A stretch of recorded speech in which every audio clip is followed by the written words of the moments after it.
everyone. Good morning, everyone. Packed house today. I note that the hour has come that a quorum of this council is present. City Council is now coming to order. I thank all members for taking their seats. I thank all visitors for retiring outside the rails, and I'll ask for all sidebar conversations to be taken outside of this City Council chambers. I also would like to ask for everyone to put your cell phones on silent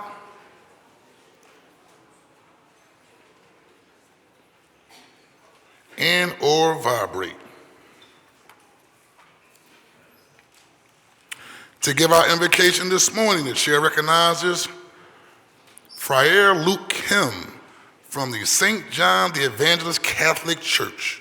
He is here today as guest of council member from South Philadelphia, Mark Squiller. I will ask all members and guests to please rise.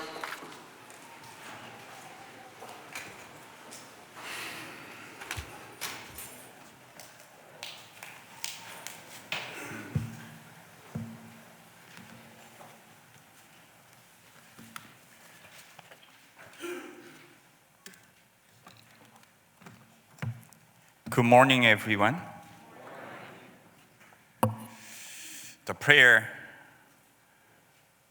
probably is not that long, so don't be worried too much. My name is Deacon Luke Kim. I'm a transitional deacon with Franciscan Capuchins. And since last June, I have been assigned to St. John Church here in Philadelphia. I'm pretty enjoying the center city life here. Although I did not grow up here, Philadelphia has quickly become a place I love deeply. There is an energy in this city that is hard to miss. The warmth of its people, the richness of its neighborhoods, the incredible food, the culture, the music, the history, and the beautiful diversity that makes this city alive in so many different ways. Walking through the streets of Philadelphia, you encounter not just buildings and institutions, but stories, families, struggles, hopes, and dreams. It's a privilege to stand here this morning, and I'm grateful to the council president and to the members of this council for this opportunity to begin this day in prayer. Let us pray. In the name of the Father, of the Son, of the Holy Spirit. Amen. God of wisdom and compassion, we pause for a moment in the middle of busy schedules, responsibilities, and decisions to remember something simple and essential, that every city, every community, and every human life ultimately rests in your care. Today we lift up the city of Philadelphia, a city shaped by history, resilience, and the daily work of millions of people who call it home. We pray for the leaders gathered in this chamber. Grant them clarity of mind, integrity of heart, and the courage to seek not what is easy, but what is just and good for the people they serve. We pray for those who serve the public every day, for police officers and firefighters who step toward danger when others step away, for first responders and emergency workers who carry the weight of urgent moments, for public servants and civil employees whose work often goes unseen but keeps this city functioning. We pray for the teachers and educators shaping the minds and hopes of the next generation, for students and young people growing, searching, and discovering who they are meant to become. We pray for medical professionals, nurses, caregivers, and hospital staff who bring healing, patience, and compassion to those who suffer. We remember the elderly whose wisdom and life stories form the foundation of our communities. We pray for children that they may grow up safe, loved, and full of possibility. We pray for families, those who are thriving and those quietly struggling. We lift up those who often remain unseen, the homeless, the poor, the sick, those battling loneliness, addiction, or fear. May this city be a place where dignity is protected, where neighbors care for one another, and where no person is forgotten. We also pray beyond these walls for our nation, the United States, that it may continue striving toward justice, unity, and peace. And for our world, which longs for healing in so many places marked by conflict, division, and suffering. God, grant us the wisdom to see one another not as strangers, but as fellow human beings, entrusted to each other's care. May the work done in this chamber today contribute, even in small ways, to a more just, compassionate, and joyful city. And may the spirit of peace guide our decisions, our conversations, and our shared future. Amen. In the name of the Father, of the Son, of the Holy Spirit. Amen. The chair thanks the Father for his invocation. Council will be at ease.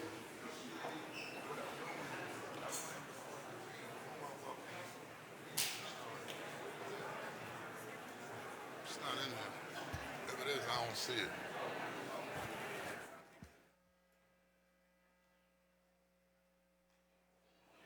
Right here. Do you want me to?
The next order of business is the approval of the journal of the meeting of Thursday, February 26, 2026. The chair recognizes Majority Deputy Whip, Councilmember Cindy Bass. Thank you, Mr. President. I move that the journal of the meeting of Thursday, February 26, 2026 be approved. It has been moved and properly seconded that the journal of the meeting of Thursday, February 26, 2026 stand approved. All in favor will indicate by saying aye. Those opposed, the ayes have it, and the journal is approved. The next order of business is request for leave of absence, and the chair recognizes Majority Leader Councilmember Catherine Gilmore Richardson.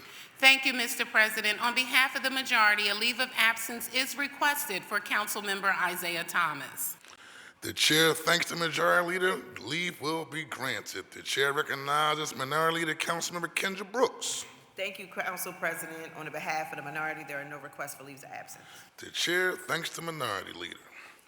The chair now recognizes Majority Leader Catherine Gilmore Richardson for a motion concerning certain legislative matters that may arise during the course of today's session of council and that were not listed on the calendar circulated prior to today's council session.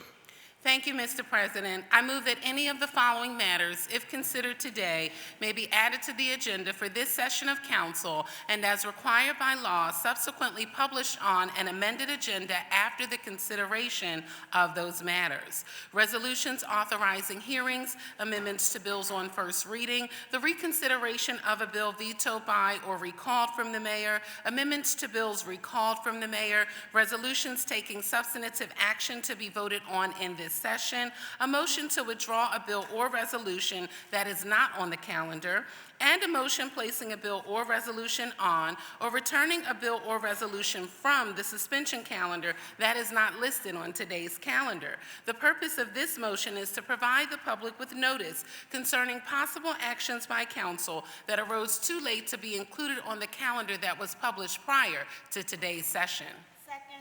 It has been moved and properly seconded that the legislative matters stated by Councilmember Catherine Gilmore Richardson may be added to the agenda for today should those matters arise during the course of this council session. All in favor will signify by saying aye. Those opposed, the ayes have it, and the motion carries. The chair will dispense from the regular order of business to recognize the guests and visitors joining us in chambers this morning. On behalf of all members of City Council, I welcome you to our council session. We appreciate you taking the time to join us as we attend the legislative affairs of our great city. We certainly invite you to come again. I want to take a moment to acknowledge the presence of State Senator Sharif Street. Thank you for joining us today.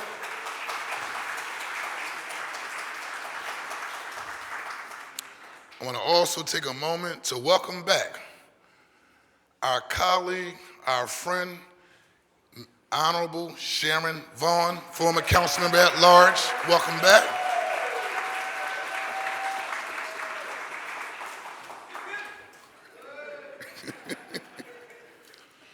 At this time, the chair recognizes Majority Leader Catherine Gilmore Richardson. Thank you. Thank you so much, Council President. I wanted to take a moment to recognize a school that's here with us in council today. And on behalf of Council Member Ketsi Lozada and I, we thank former Principal Lisa Messi for ensuring that we have their information. Let's welcome the Youth Court from Feltonville School of Arts and Sciences. Please stand and be recognized. Thank you very much. Thank you very much. The chair recognizes Councilmember Ketsi Lozada. Thank you, Council President. I actually was going to do the same thing Majority Leader just did, so we just welcoming our students to our chamber. Thank you very much. Chair recognizes Councilman Dr. Anthony Phillips. Well, Council President, today I have the privilege and honor of recognizing an incredible individual who is doing work here in the city of Philadelphia. We have a NFL Pro Bowler here today. He was a Philadelphia native and a native of West Oak Lane here in the 9th District. Zaire Franklin is here with us today. He started Shalice's Angels in honor of his late mother, Shalise Highsmith, in recognition of women who helped shape his life. Today, the organization empowers young women across Philadelphia by expanding their horizons and exposing them to opportunities beyond what they may see in their immediate surroundings. Zaire is also a graduate of LaSalle College High School, proud to share that with him. But he's here he's not here for his football accomplishments, even though he led the league in tackles last year, and he's outstanding if you've seen him ever play.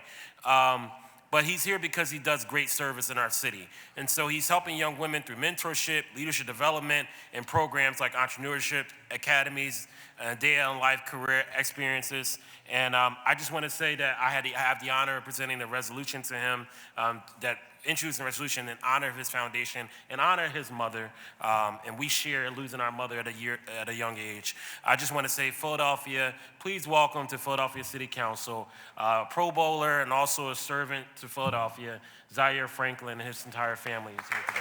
Some of his family.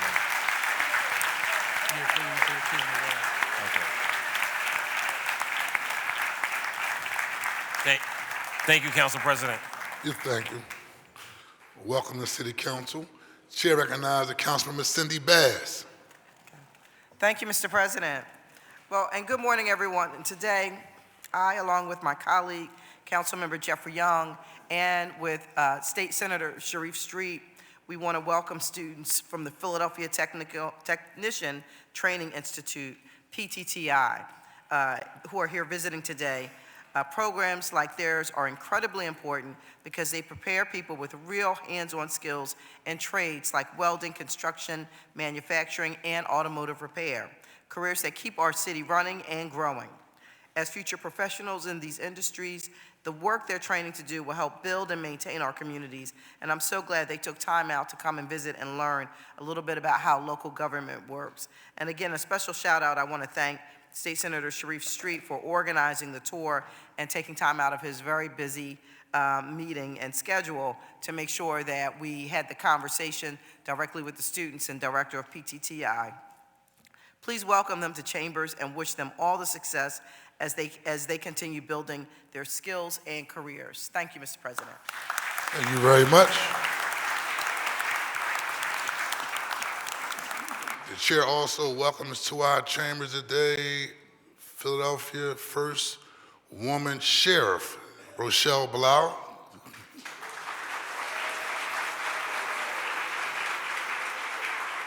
Thank you for joining us today. Chair recognizes Minority Leader Kendra Brooks.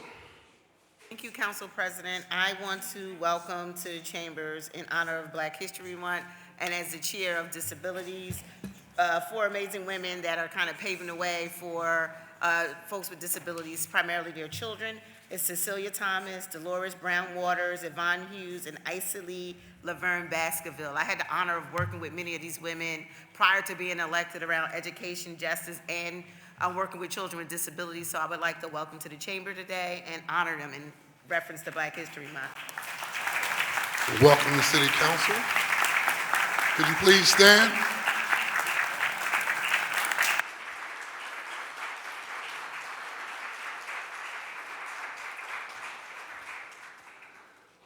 Thank you very much. The chair recognizes Councilmember Jamie Gaultier. Thank you, Council President. Well, I originally pressed my button to recognize my special guest, but I see so many friends that I want to mention quickly. First, I see James I from Philly here today because they're being honored. They do some of the best work I've ever seen with young people, keeping them out of a cycle of violence, and I'm so grateful for their efforts, particularly in my district. And I'm so glad to see PTTI here today because they're expanding to the 3rd District, which is incredibly exciting. But chiefly, I wanted to recognize many leaders and supporters of Philadelphia Masjid who are here today to speak in favor of a resolution that we'll be voting on to rename the 4700 block of Wyalusing Philadelphia Masjid Way. Okay.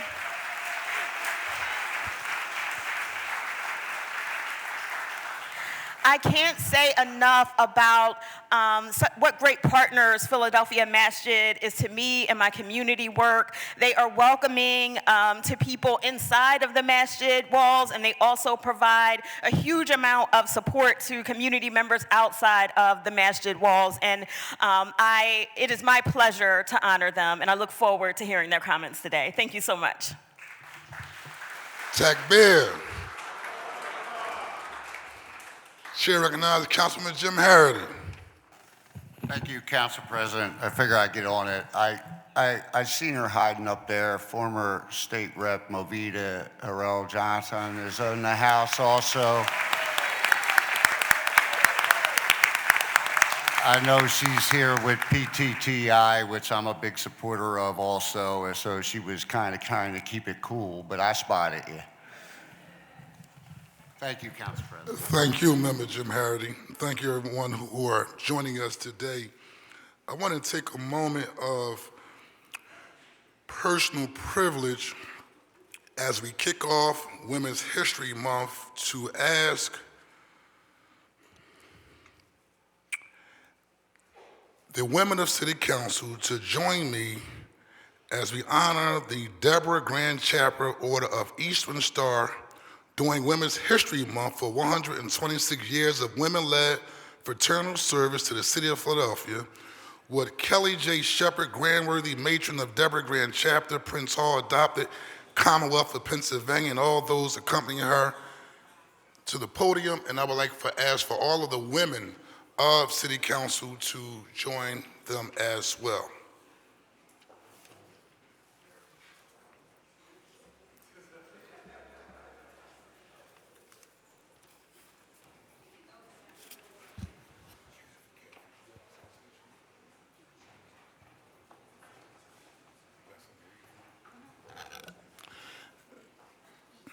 As we celebrate Women's History Month, it's only fitting and right that as a council body, we acknowledge the importance of women, but most importantly, their place in our society as we move our great city of Philadelphia forward. And this is an organization that exemplifies service, but most importantly, the empowerment of women. So I thank them for joining me in this celebration as we honor their hard work and dedication to improving the quality of life of all people here in the city of Philadelphia. And the chair acknowledges Majority Leader Catherine Gilmore Richardson. Can we give our women a round of applause, everyone? They say if you want to get something done, give it to a woman.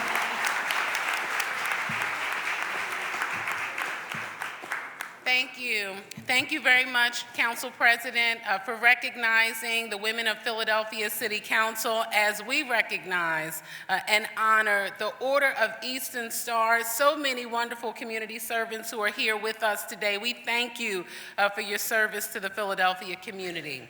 The Council of the City of Philadelphia is pleased and proud to honor and recognize the Deborah Grand Chapter of the Order of Eastern Star during Women's History Month for 126 years of women-led service to the City of Philadelphia and the Commonwealth of Pennsylvania.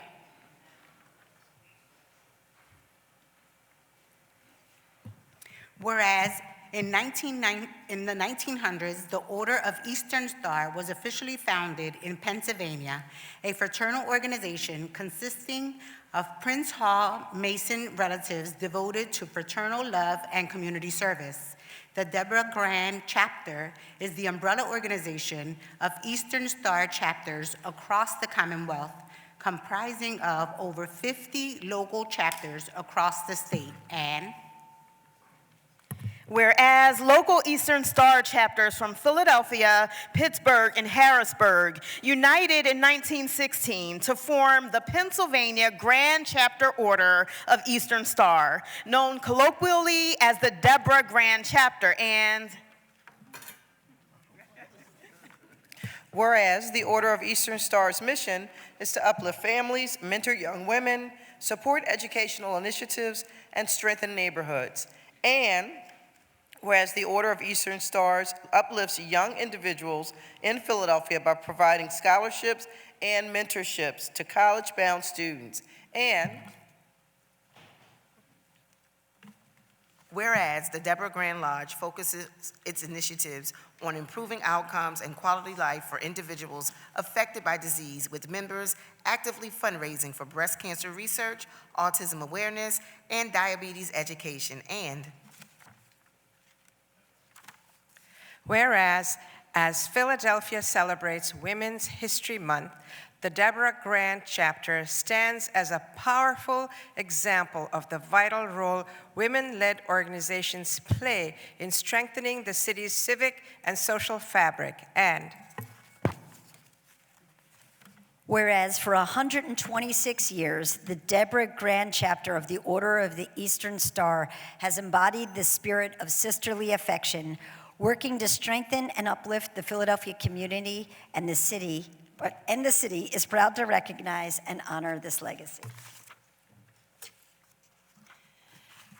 Therefore, by virtue of this citation, the Council of the City of Philadelphia does hereby honor and congratulate the Deborah Grand Chapter of the Order of Eastern Star during Women's History Month for 126 years of women-led fraternal service to the City of Philadelphia and the Commonwealth of Pennsylvania. With deep appreciation, we extend a sincere respect and admiration of this legislative body. Congratulations.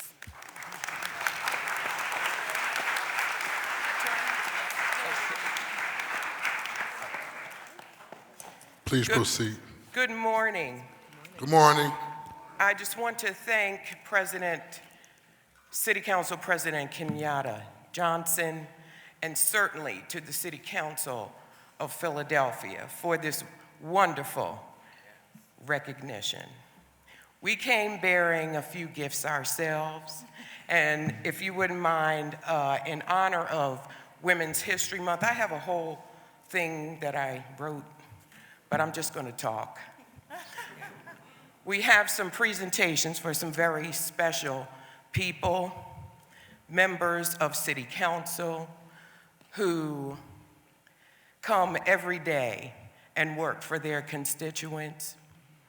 They come here every day to stand up for those who do not have a voice. They come here every day to make sure that the citizens of Philadelphia in their districts are represented. At this time, Monique? I'm right here. All right. Catherine Gilmore Richardson, Majority Leader. Kendra Brooks,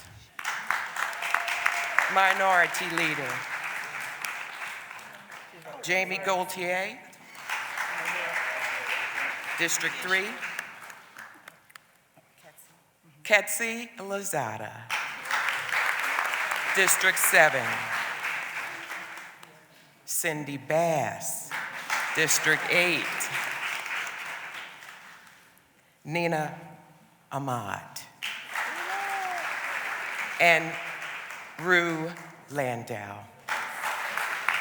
Deborah Grand Chapter came here today to offer some added encouragement to you ladies today.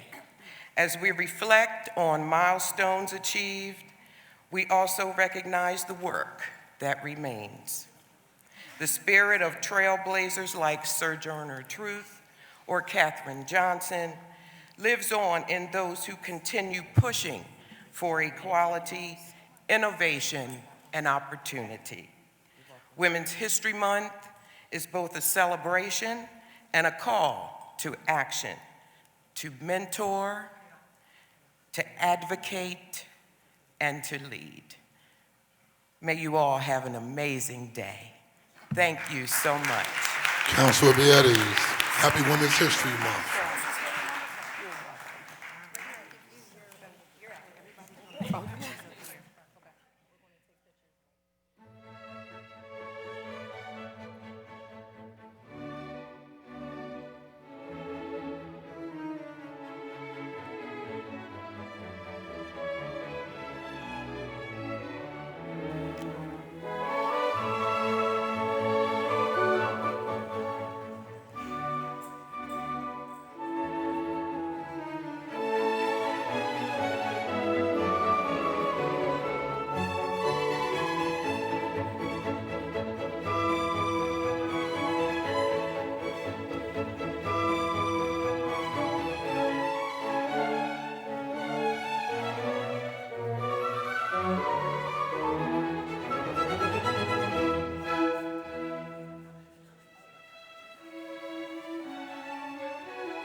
Again, happy Women's History Month to the ladies of City Council.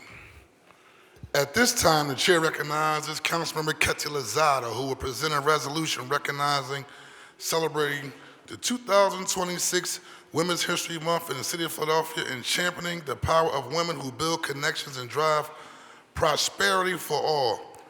Will Mo McCarty and those accompanying her please join Councilmember Ketty Lozada at the podium.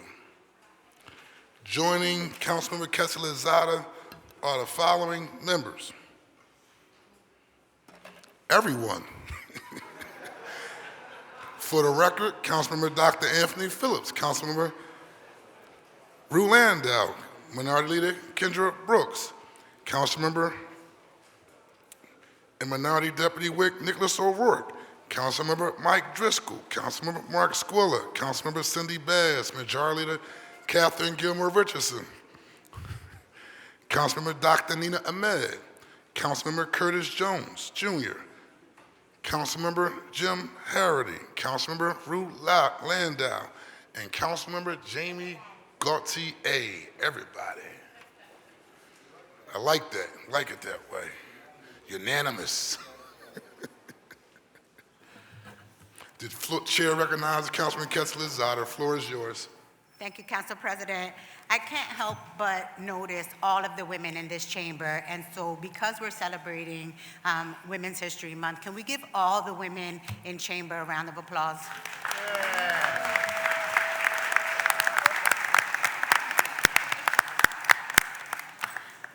Today I rise to recognize March 2026 as Women's History Month in the city of Philadelphia and celebrate the women in our communities who build connections, strengthen neighborhoods, and create opportunities for others. Women's History Month is a time to reflect on those who came before us, women who pushed open doors in government, education, healthcare, business, and community life. A time to recognize the women doing the work every day in our neighborhoods. Across Philadelphia, and especially in our communities, women are building the networks of care that hold families and neighborhoods together.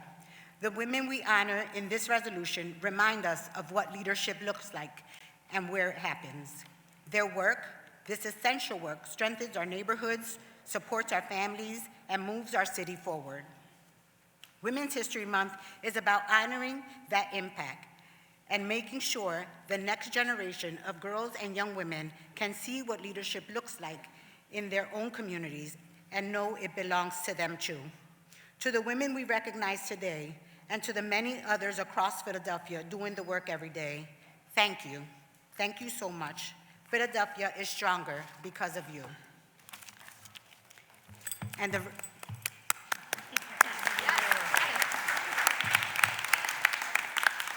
recognizing and celebrating March 2026 as Women's History Month in the city of Philadelphia and championing the power of women who build connections and drive prosperity for all. Whereas, since 1995, presidents have issued an annual proclamation recognizing March as Women's History Month, celebrating the numerous contributions women have made to the United States, and acknowledging the specific achievements of women across diverse fields throughout American history.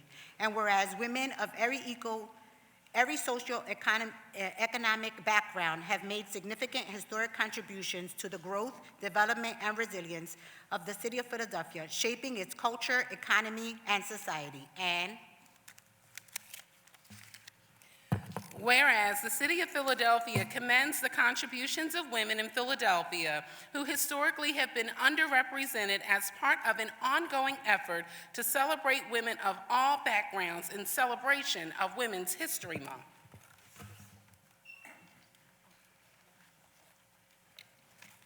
Whereas Lynette Perez, Susan Post, Amanda Garayua, Alma De Rios, Keisha Hudson, Nasira Felder, DJ Nash, Jasmine Rivera, Mo McCarthy, Erica Nunez, and Natalie Gonzalez are emblematic of women throughout Philadelphia who dedicate their lives to building communities of support and influence, founding grassroots advocacy organizations, strengthening influential community bonds, and creating neighborhood spaces for care and connection. And Whereas Lynette Perez has played a crucial role in helping women who face barriers to economic mobility find community and support. Drawing on her decades of experience as a controller, Lynette founded Raices Financials, a nonprofit that provides financial expertise to those experiencing economic hardship in her community. Through this work and other leadership roles, she exemplifies advocacy for women by helping them navigate obstacles and empowering them through mentorship and shared community. And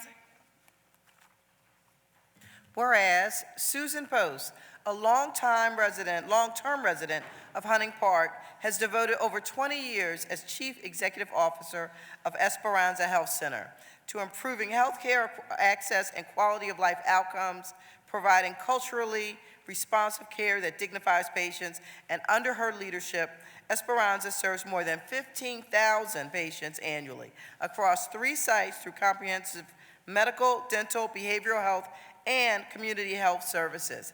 And whereas Amanda Gairaua has dedicated her life towards addressing Philadelphia's affordable housing shortage, serving as a director of housing service at HASE.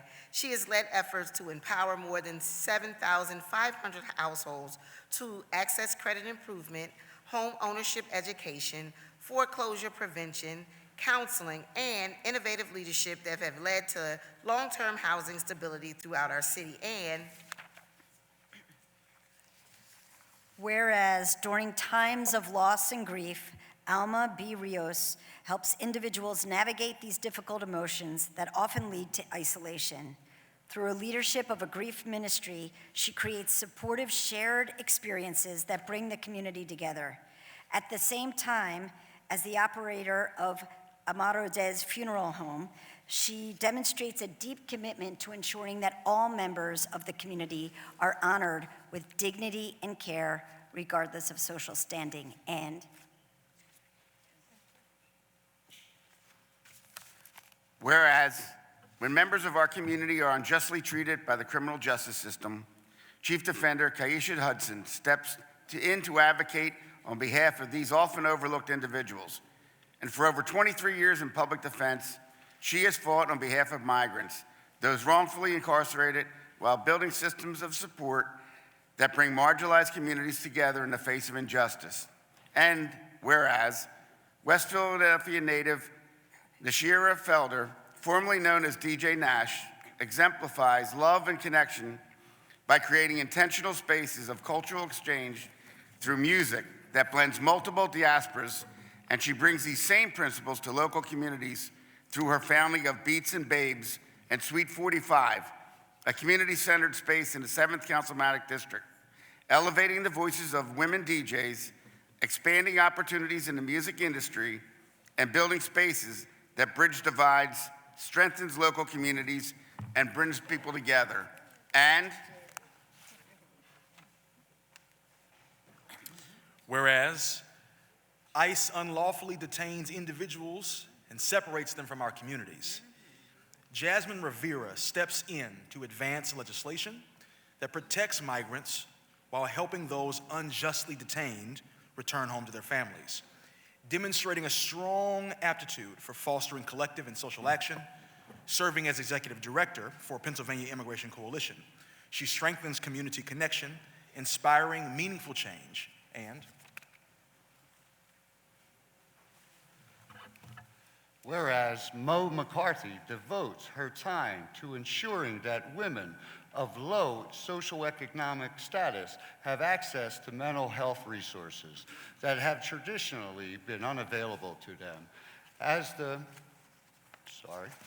founder of the nonprofit Unorthodox Therapy, Inc., she has created a framework that allows women-owned businesses to access mental health care without disrupting their operations. Through this work and other leadership initiatives, Mo fosters meaningful relationships across the community, creating lasting connections, stability, and support. And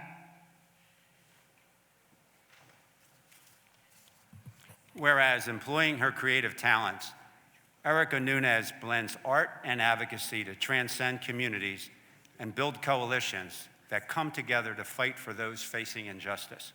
And serving as executive director of Juntos, she pioneers efforts to uplift immigrant communities by celebrating traditional cultural traditions while remembering those lost to detention and systemic injustice, building intentional spaces of reflection, healing, and solidarity that dignify all who have been lost to injustice. And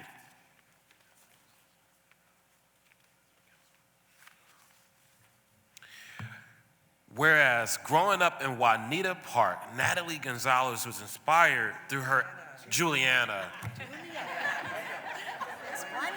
You know I'm from Philadelphia when I go to, God Lord. Whereas growing up in Juliana Park, Natalie Gonzalez was inspired throughout her educational journey at Hobson's Elementary School, Community Academy of Philadelphia Charter School, where she recognized the early needs to support multilingual learners. After earning her teacher certification, Natalie Gonzalez dedicated herself to empowering K-12 students and their families, fostering a sense of belonging, acceptance, and opportunity in classrooms that have historically limited pathways, embodying inclusion in the belief that all students deserve access to education and the chance to succeed. And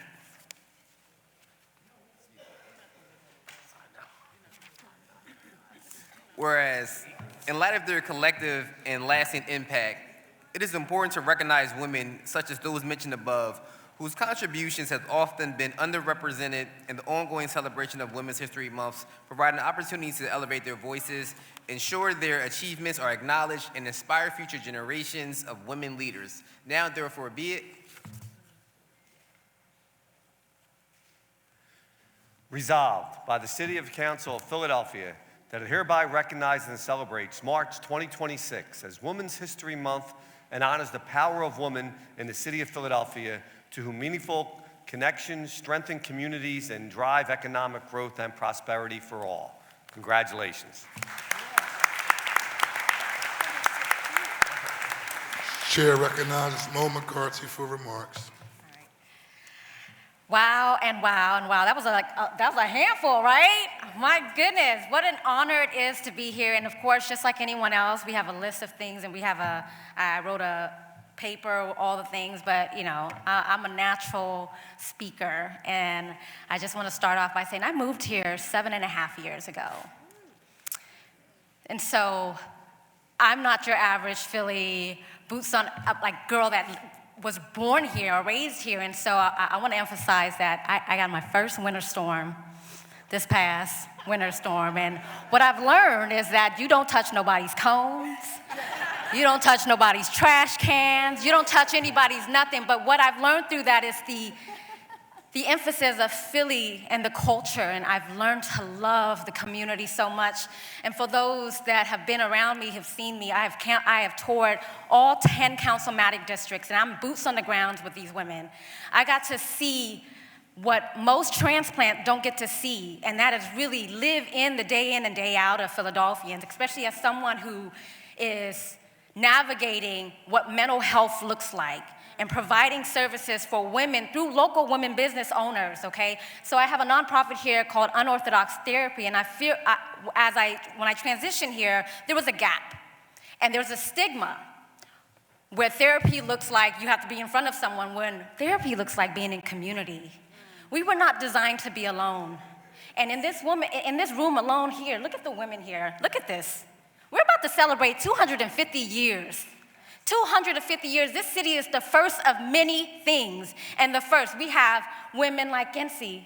We have women like the first South Asian, Nina. You have Rue here. You have the Gilmores. You have all these wonderful women, the Gilmores, but you have all these women that are leading the way, breaking change, and change makers. And I am so proud to stand here today to not only be the light of this world, but be the salt on this earth as I was called to be. Okay, and so it is not easy. I will tell you that. It is not easy. But man, what is it an honor to sit here and be here as a transplant. So all the women, for all the young ladies, for all the women that are watching, let me be a walking testimony of what it looks like to not know a single soul. I didn't know anyone here in Philadelphia. I knew a man that I fell in love with, okay? That man right there is the executive chief for the fire department. And let me tell you, and I mention that because it is very important that we leverage the relationships we have, right? And use our male counterparts because they're gonna get in rooms that we can't get into. Unfortunately, that's how history showed it, right? Until history said, nah, we got this. We got this. We got this. And I want you to know that I'm a walking testimony of that because even though there might be a glass ceiling that says we can't get there, let me be that face that says, listen, I am a transplant. I'm an LA girl living in Philadelphia, making a way here with no one and nobody. But you know what? Relationships, community, this is what that looks like. And I want you to know that if I can do it, you can do it. Absolutely. Okay? So we thank you so much. I thank you, and I'm so honored to be here. And I thank you for this opportunity to speak and share just my history, my story here for the city of Philadelphia. I love this city. I am the best version of myself because of this city. LA didn't do that for me. Cali didn't do that for me. Philadelphia did that for me, okay? So I'm a Philly gal. Okay, I'm that John. Is that the saying? The John. Thank you very much. My name is Keisha Hudson. I'm the Chief Defender at the Defender Association of Philadelphia. Thank you. I want to, that's very hard to follow Mo. I always appreciate and love the opportunities to talk about public defense and why public defense is important. And so I want to thank Councilmember Lozada for giving me the opportunity and this honor to talk just for a few moments about why our work matters. Our organization is the largest public defense organization in the Commonwealth of Pennsylvania. We're the 4th largest public defender agency in the country. Last year, we represented 70% of the people in Philadelphia, youth, adults who came into the system.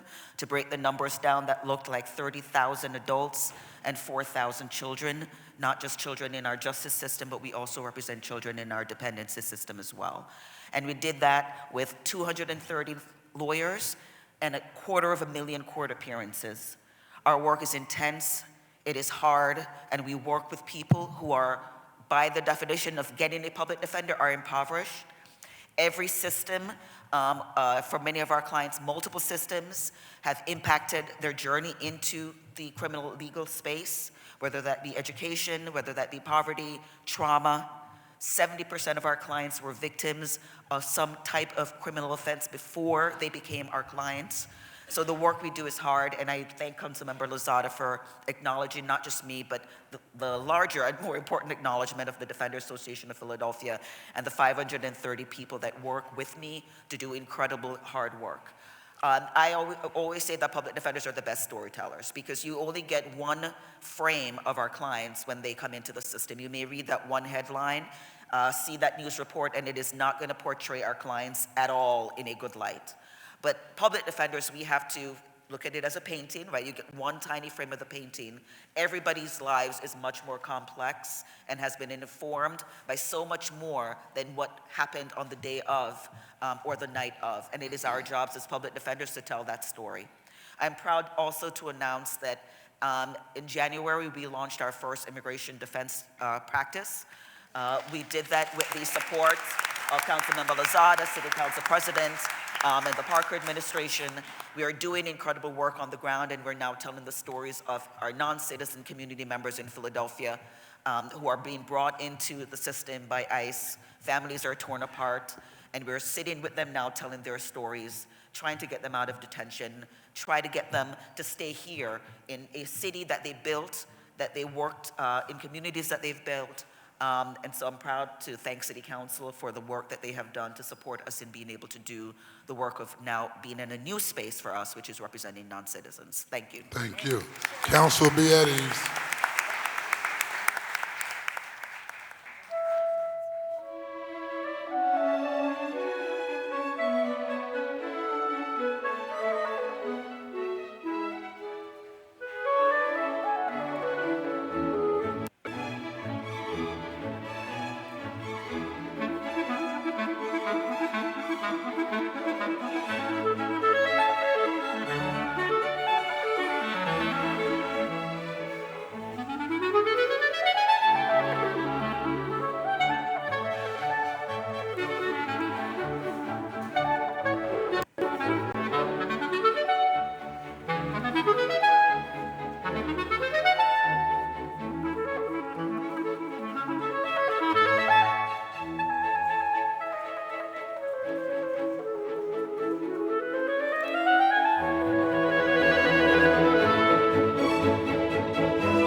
The next order of business is communications. The chair requests that the sergeant at arms deliver the messages from the mayor to the chief clerk.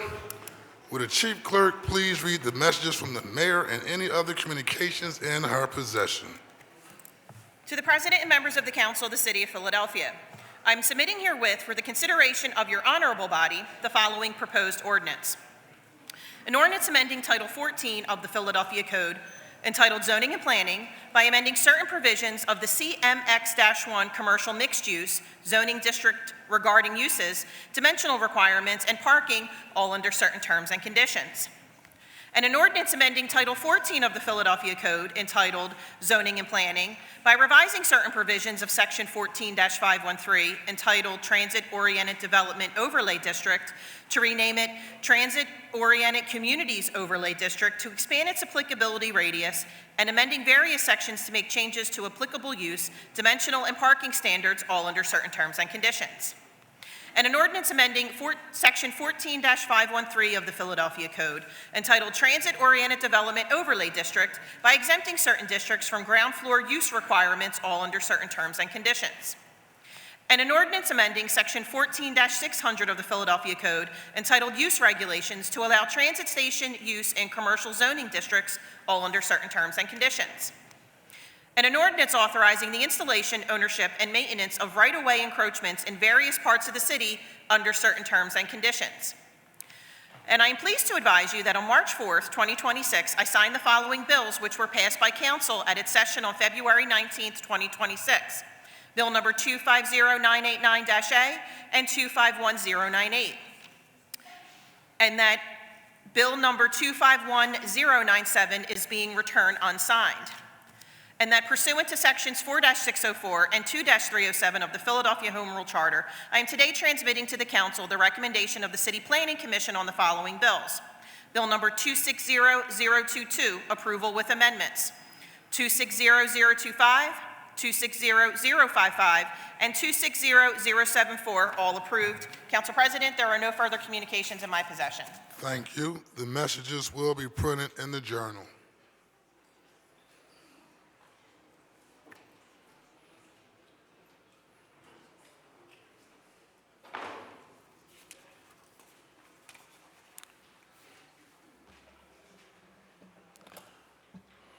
The next order of business is the introduction of bills and resolutions. The chair recognizes Councilmember Dr. Anthony Phillips.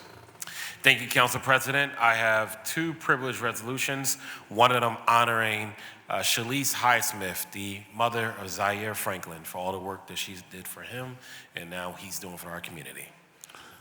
Thank you very much. Will the Chief Clerk please read the title of the resolutions? A privileged resolution honoring and recognizing Salicia's Angels for its work empowering young women by expanding their horizons, building self-esteem, and providing resources, mentorship, and exposure to opportunities beyond their immediate environments. This resolution will be placed on today's final passage calendar. And a privileged resolution honoring and recognizing Youth Empowerment for Advancement Hangout, Philly, for its work advancing community-based violence prevention, youth leadership, and healing-centered engagement with Black youth in Philadelphia. This resolution will be placed on today's final passage calendar. Chair recognizes Majority Leader Kathleen Gilmore Richardson.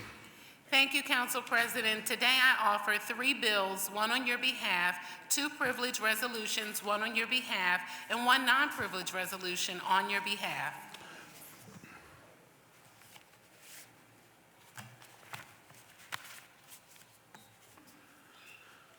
Will the Chief Clerk please read the title of the bills and resolutions? An ordinance amending Chapter 9-600 of the Philadelphia Code, Service and Other Businesses, by adding... One second, Council, be at ease.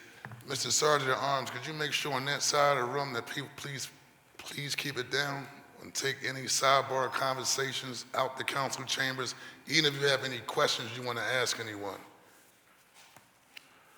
Please resume. Chief Clerk, please read the title of the bills and resolutions, please. An ordinance amending Chapter 9-600 of the Philadelphia Code, Service and Other Businesses, by adding a new section 9-631.1 to establish requirements for commercial landlords to take remedial action against, take certain remedial action against commercial tenants who engage in tobacco retailing with a required tobacco retailer permit and establishing penalties, all under certain terms and conditions. This bill will be referred to the appropriate committee. And an ordinance amending Title IX of the Philadelphia Code entitled Regulation of Businesses, Trades, and Professions to establish restrictions and regulations related to the sale of certain intoxicating substances and provide for associated penalties and enforcement, all under certain terms and conditions. This bill will be referred to the appropriate committee. And an ordinance authorizing the installation, ownership, and maintenance of a right-of-way encroachment in various parts of the city, all under certain terms and conditions. This bill will be referred to the appropriate committee. And a privileged resolution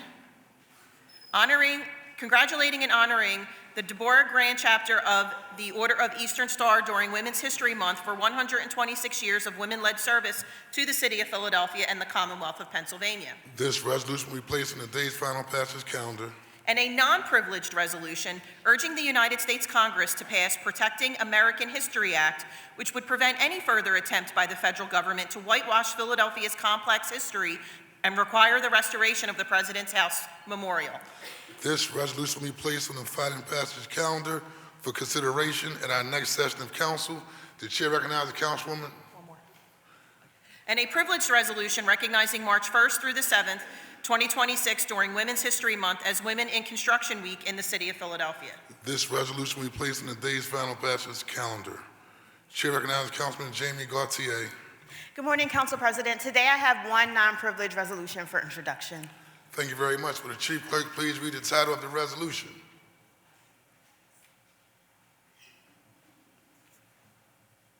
A non-privileged resolution also naming the 5100 block of Delancey Street as Rasheen Hall Way to honor the life and memory of Rasheen Hall and his lasting impact on his family, neighbors, and the West Philadelphia community.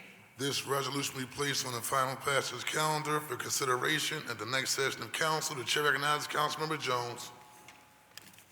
Thank you, Mr. President. I have one bill, one privileged, and one non-privileged resolution. Thank you very much. Member Jones, will the Chief Clerk please read the title of the bill and resolutions? An ordinance amending Section 12-701 of the Philadelphia Code entitled Designation of Bicycle Lanes to authorize bicycle lanes and the removal of travel lanes on portions of Ridge Avenue under certain terms and conditions. This bill will be referred to the appropriate committee. And a non-privileged resolution renaming the 700 block of North 63rd Street, Madeline Dunn Way, in recognition of her lifetime community leadership and civic engagement in West Philadelphia. This resolution will be placed on the final passage calendar for consideration at our next session in council. Very well done, Member Jones. And a privileged resolution honoring and recognizing the National Coalition of 100 Black Women Incorporated, Pennsylvania, Chapter NC 100 BWPA, on their annual legislative day and for their dedication to advancing gender and racial equity and empowering Black women during Women's History Month. This resolution will be placed on the day's final passage calendar. The chair recognizes Councilman Rue Landau. Good morning, Council President, colleagues, and the public. I have two privileged resolutions today, one of which I am co-introducing with Councilmember O'Rourke. Thank you very much. Chief Clerk, please read the title of the resolutions, please. A privileged resolution declaring March 1st through 7th, 2026 as National Consumer Protection Week in the city of Philadelphia. This resolution will be placed on the day's final passage calendar. And a privileged resolution honoring the life of Nasrallah Abu Saim, a Palestinian Philadelphian who was fatally shot in the village of Muqammas in occupied West Bank on the first day of Ramadan. This resolution will be placed on the day's final passage calendar. And Council Chair President, recognizes Councilmember Rue Landau. thank you so much. Just 1 second. I wanted to recognize the family who is here today. If you guys could stand, we could recognize you. It's Nasrallah's family.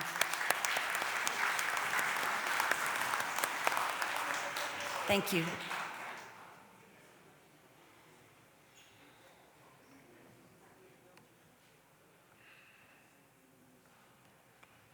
Chair recognizes Councilmember Ketty Lozada. Good morning, Council President. I have one bill. Thank you very much. Would the Chief Clerk please read the title of the bill?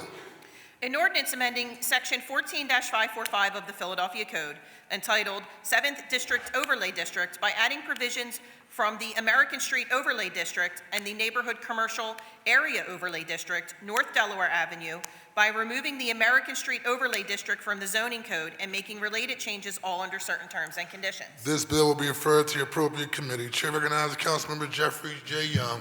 Thank you, Mr. President. Today I offer one bill co-sponsored by Councilmember Jones and one non-privileged resolution. Thank you very much. The Chief Clerk please read the title of the bill and resolution. An ordinance amending Section 12-2700 of the Philadelphia Code entitled Stopping, Standing, or Parking at Certain Times to provide for regulation of such activity within an area described therein. This bill will be referred to the appropriate committee. And a non-privileged resolution also naming Buttonwood Street between Broad Street and North 15th Street as Dr. Constance E. Clayton Way. Very well done. Member Young, this resolution will be placed on the final passage calendar for consideration at our next session of council, and in that spirit, the late great Constance E. Clayton. How many of y'all remember Constance E. Clayton growing up? Good job, Member Young. Make you go to school in 10 feet of snow. We were still going to school though. Missed that spirit. We knew she cared about us though. No doubt in my mind. Wouldn't be closing all these schools either, but that's another conversation.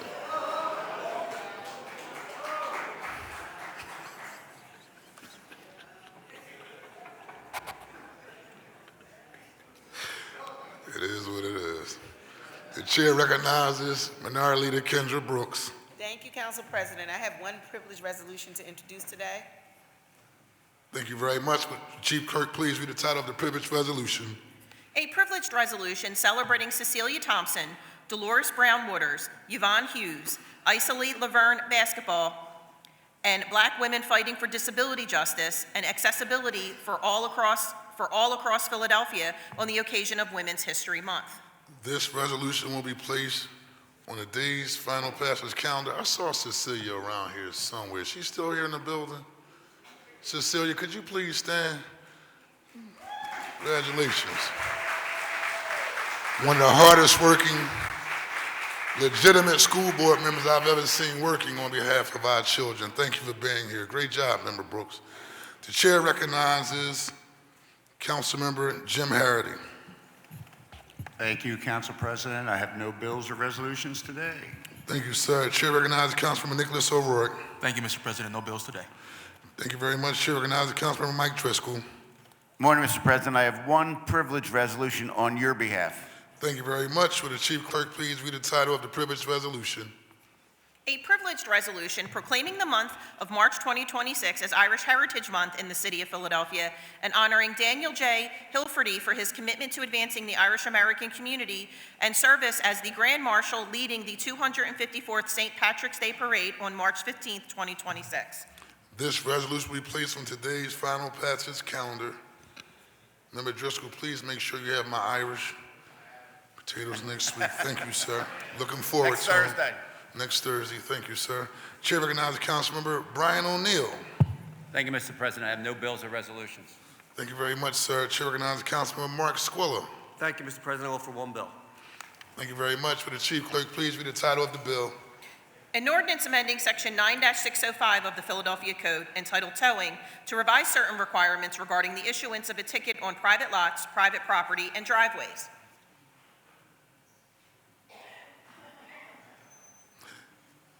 This bill will be referred to the appropriate committee.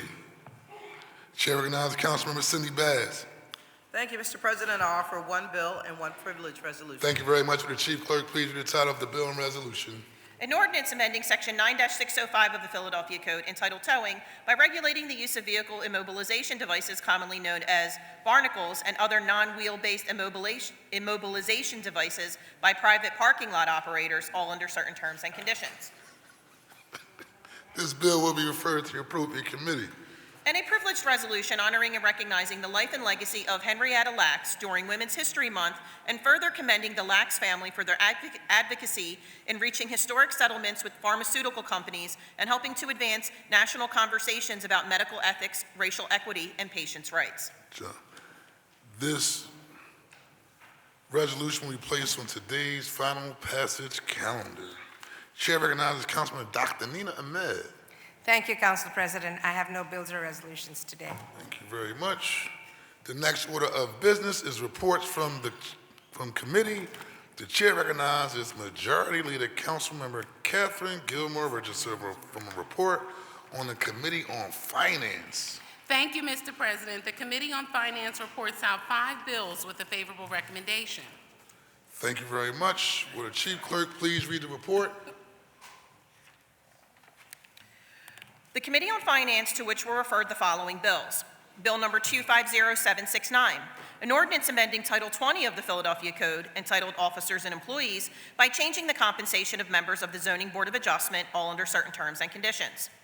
Bill number 251066, an ordinance authorizing the Commissioner of Records and the Procurement Commissioner on behalf of the city to execute a multi-year concession agreement with Ancestry.com in connection with the digitizing, indexing, and public access and search of City of Philadelphia Department of Records vital records, all under provisions set forth in the concession agreement substantially as set forth in Exhibit A to this ordinance.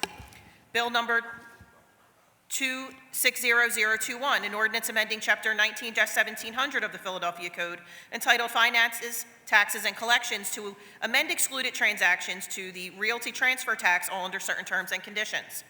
Bill number 260112, an ordinance providing for the submission to the qualified electors of the City of Philadelphia, a proposal set forth in a resolution approved by council proposing an amendment to the Philadelphia Home Rule Charter relating to the Hold on one second. I think that's an error. Councilor Beatties.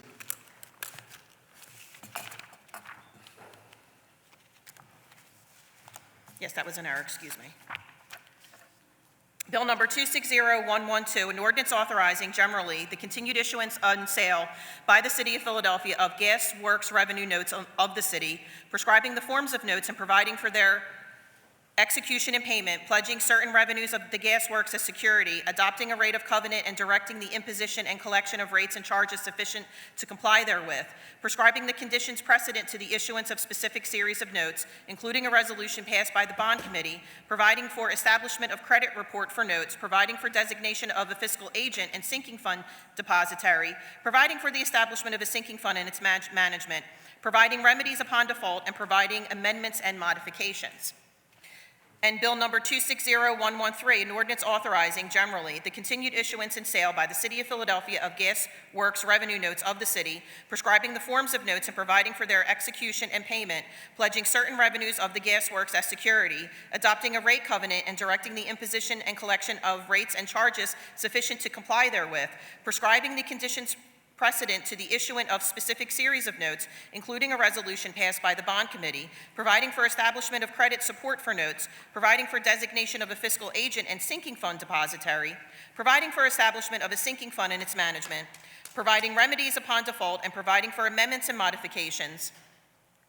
Respectfully reports it has considered the same and returns the attached bills to council with a favorable recommendation. There are no further bills to report out from the Committee on Finance, Council President. Thank you very much. The chair recognizes Majority Leader Catherine Gilmore Richardson for a motion. Thank you, Mr. President. I move that the rules of council be suspended as to permit first reading this day of the bills just read into the record by the chief clerk. It has been moved and properly seconded that the rules of council be suspended so as to permit the consideration of these bills just read by the chief clerk at today's session of council. All those in favor of the motion will signify by saying aye. Those opposed, the ayes have it. The motion carries. These bills will be placed on our first reading calendar for today. The chair recognizes Councilman Jamie Gauthier for a report from the Committee on Housing and Neighborhood Development and the Homeless. Thank you, Council President. The Committee on Housing, Neighborhood Development, and the Homeless reports out 2 bills with a favorable recommendation. Thank you very much. Will the chief clerk please read the report? The Committee on Housing, Neighborhood Development, and the Homeless, to which will refer the following bills. Bill number 250329, an ordinance amending Chapter 9-3900 of the Philadelphia Code, entitled Property Licenses and Owner Accountability, to clarify licensing requirements, authorize the department to create a proactive inspection program, require public reporting related to code compliance, and establish remedies, damages, and protections for tenants, all under certain terms and conditions. And Bill number 250330, an ordinance amending Chapter 9-800 of the Philadelphia Code, entitled Landlord and Tenant, to modify the requirements related to good cause for ending a tenancy, adding protections against retaliation and harassment for tenants and tenant organizations, specify tenants' rights related to the implied warranty of habitability, and provide a legal presumption related to breaches of the implied warranty of habitability, create a tenant right to organize, specify deadlines for asserting claims, and establish and enhance enforcement mechanisms, remedies, damages, and protections, all under certain terms and conditions. Respectfully reports it has considered the same and amended the same and returns the attached bills to council with a favorable recommendation. There are no further bills to report out from the Committee on Housing, Neighborhood Development, and the Homeless. Council President. Chair recognizes Councilman Jamie Gauthier for a motion. Thank you, Council President. I move that the rules of council be suspended to permit first reading this day of the bills just read into the record by the chief clerk. It has been moved and properly seconded the rules of council be suspended so as to permit the consideration of these bills just read by the chief clerk at today's session of council. All those in favor of the motion will signify by saying aye. Those opposed, ayes have it. The motion carries. These bills will be placed on our first reading calendar for today. The next order of business is the consideration of the calendar. I note that the bills just reported from committees with the suspension of the rules have been deemed to have had a first reading. These bills will be placed on the second reading and final passage calendar for the next session of council. As there are no additional bills on the first reading calendar, the chair recognizes Majority Leader Catherine Gilmore Richardson for a motion concerning the bills and resolutions on the second reading and final passage calendars. Thank you, Mr. President. The following bills and resolutions are being called up from the second reading and final passage calendars today. Numbers 260136 and 260139.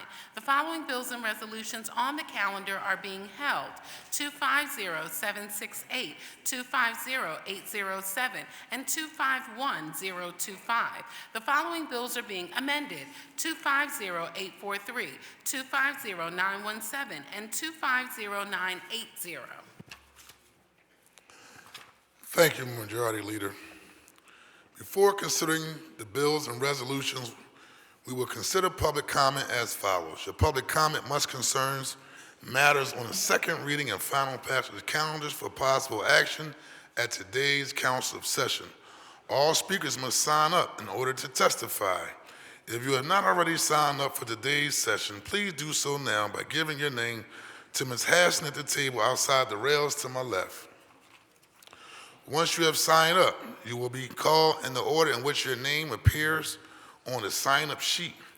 Under ideal circumstances, public commenters each will have 3 minutes to speak. However, this time limit may vary from session to session. Today, the time limit will be 2 minutes. In order to be fair to all those wishing to speak, I intend to hold faithfully to the 2-minute limit. When you begin speaking, you will see a green light on the podium. When there are 30 seconds remaining to your time, the light will turn yellow, which is your reminder to conclude your remarks. Once 2 minutes have passed, the light will turn red, and the sergeant at arms will disconnect the microphone. At that point, please yield the podium to the next speaker if you have not already done so. I also reserve the right pursuant to our rules of council to limit repetitious comments on the same subject matter. In addition, if you are also here to speak with a guest, you must have your name written still on our record log in order for you to come forward and speak and to be acknowledged. I will now ask for our chief clerk, which is pretty significant because she will be, make sure I get the title right. Deputy Chief Clerk for the day, first African-American woman to be in such a position to kick off Women's History Month, to please call the first person to testify.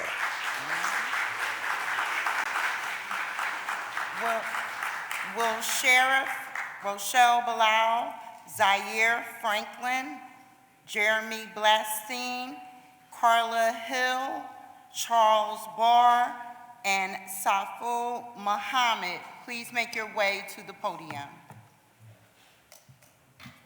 The floor is yours, Madam Sheriff. Good morning. Good morning. Council President, council members. I'm here to speak on Bill number 260136. And the reason why I'm here is because I am one of the original group that helped establish Sister Claire Muhammad, now known as Philadelphia Masjid. Not only did I help establish it, I was one of the secretaries in the office at the school. My daughter attended Sister Claire Muhammad. And I want to thank Councilwoman Gautier and everybody that signed on it in naming the street. They say Philadelphia Masjid. I say Sister Claire Muhammad / Philadelphia Masjid. Get it right, brothers. Sister Claire Muhammad, who was the wife of Elijah Muhammad, which basically helped establish the Nation of Islam, and she was the first lady. We call her Nation of Islam. And so I'm just here in support of and making sure that you know the history. And thank you, because this is Women's History Month, and because Sister Claire Muhammad was history. And so just to let you know my history, and being one of the original members that raised money, because it was Roman Catholic school when we boarded Nation number 12 to become Sister Claire Muhammad. I'm full support of it, and I support it. Though I'm a solid member of Masjid Allah, I still support Sister Claire Muhammad. Thank you. Thank you very much.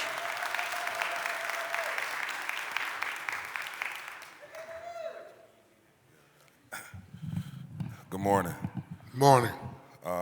Don't want to take too much of your time. First off, just want to say thank you again to the City Council. Thank you again, Dr. Anthony Phillips, for honoring Shalice's Angels, for the resolution from my mother, Shalise Nicole Highsmith. I just not only wanted to give thanks, but also wanted to speak on a little bit about who she was. My mother was a dreamer, someone who taught me to believe not only in myself, but to see further and past the environment that we were in. That's something that I take extremely personal, and I try to instill on the young men and women that I come across and are able to influence. The entire purpose and goal of my organization is not only to give kids these experiences that they may not have had otherwise, whether that's taking them to Google headquarters in New York, having them sit down with the front office of the Sixers, or sit down with business owners in the community and talk about entrepreneurship and talk about the adversity that it takes to be successful. It's just to really give them the realistic understanding that you could really dream and you accomplish anything you want to. Me being a young man from North Philly, growing up in West Oak Lane, I never dreamed that I would have the honor or the privilege to be able to stand here in front of you today.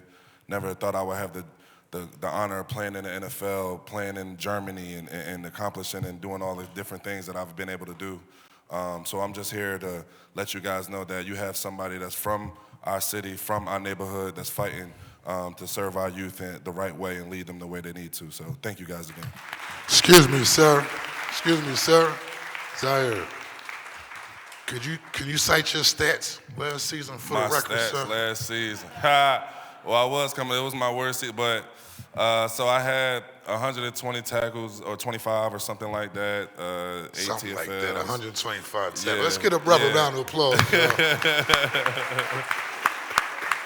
Huh? No, for sure. Appreciate it, man. Thank you again. Thank you. We appreciate all that you have done. And we want to thank you also for giving back. A lot of times we have people that make it out of the city of Philadelphia. You know, they become prominent celebrities, prominent athletes, and don't always come back and give back. And so to Dr. Anthony Phillips, just want to make sure we acknowledge the work that you are doing to acknowledge someone who's contributed to the city of Philadelphia, who has great character on the field, but most importantly, great character off the field. Thank you very much, sir.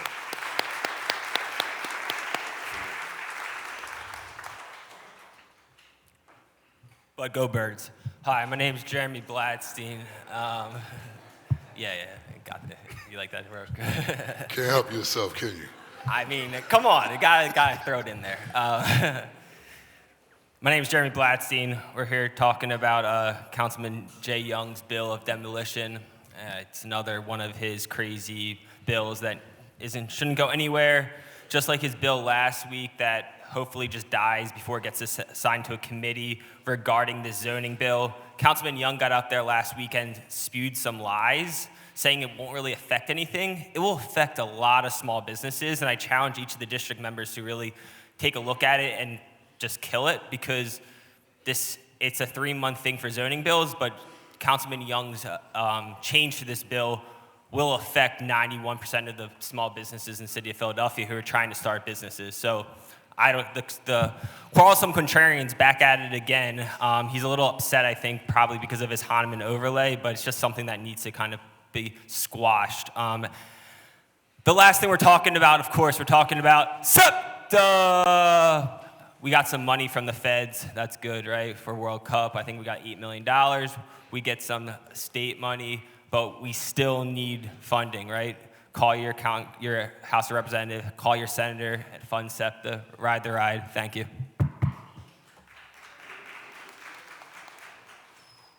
I'm going to ask the National Association of Black Women in Construction to come stand with me for a minute, please. So good morning, Majority Leader Catherine Gilmore Richardson and distinguished members of City Council. Thank you for your leadership and for opening the doors of City Hall to celebrate the women who build our city. I am Carla Hill, representing NABWIC, the National Association of Black Women in Construction. Before I begin, I must honor our national leadership, our visionary founder, Ms. Ann McNeil, and our national president, Dr. Ego Ibonoga, affectionately known as Dr. E to us. We just call her Dr. E. I also want to recognize our leadership from Youth Build Philly, including Mr. George Jenkins, Director of Construction, and Charles Ware, Senior Director of Vocational Development for the Youth Build Philly Charter School. This institution is a proud public sector member of NABWIC, proving that the bridge between education and industry is stronger than ever. I am also joined today by a delegation that represents the full ecosystem of our work. Our students, these young women, Sanai Bowman, Dayami Cooper, Kiki Javis, Nini Rodriguez, all between 18 and 20, are old enough to vote, just so you know. and are not just students, they are official members of NABWIC. They are the next generation of Philadelphia's skilled labor force. Our NABWIC members, both the women, including Nicole Clayton Morgan, and our male allies, Robert Barnett, CPA, and John Thomas, who stand together to ensure that equity is reality on every job site. As we celebrate National Women in Construction Week, our mission is to expand our reach and deepen our impact. We are looking to grow this movement. We invite you to join us, whether as public sector partners, corporate sponsors, small business owners, or individual members. Together, we can ensure that every woman in the trades has a seat at the table and a hand on the blueprint. To the honorees, you are living textbooks for our students. You prove that a career in the construction industry is a path to power. Thank you, Majority Leader and City Council, for building a stronger, more equitable Philadelphia with us. Let's keep building. Thank you so much. Thank you.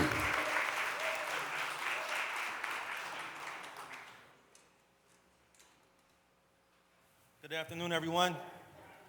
Good afternoon, everyone. Good afternoon. So my name is Tone Barr. I'm the Community Liaison Director of the Philadelphia Masjid.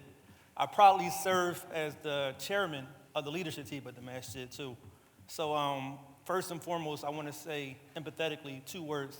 Thank you, Jamie Gauthier. When you talk about the Philadelphia Masjid, we're much more than Kimars, Kufis. We're good people. And that's what we want to be known as, good people.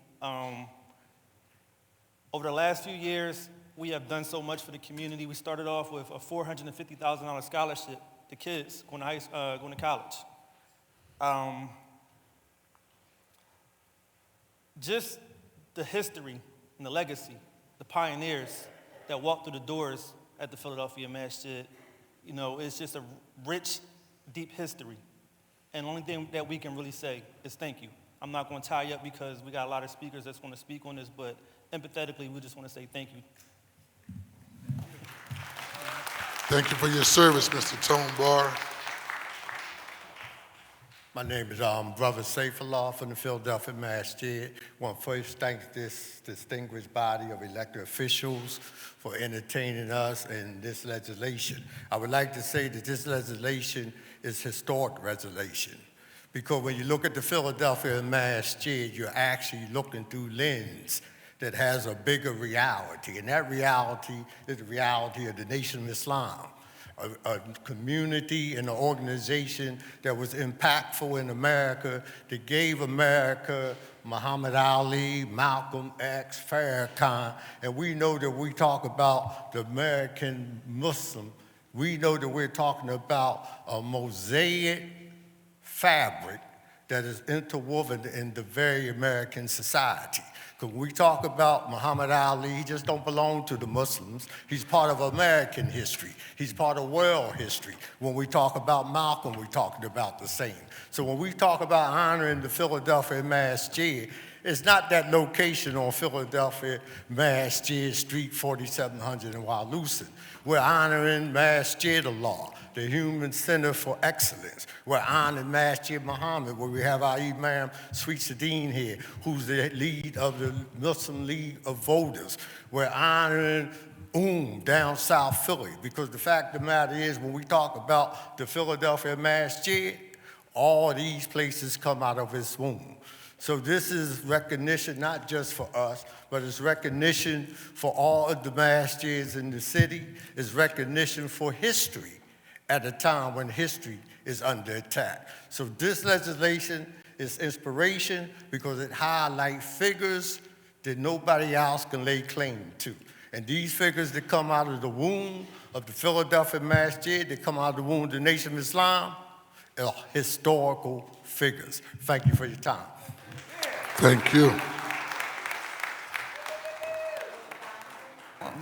Will Dawood Tony, David Alexander Jenkins, Ahmed Teglu, John McAuley,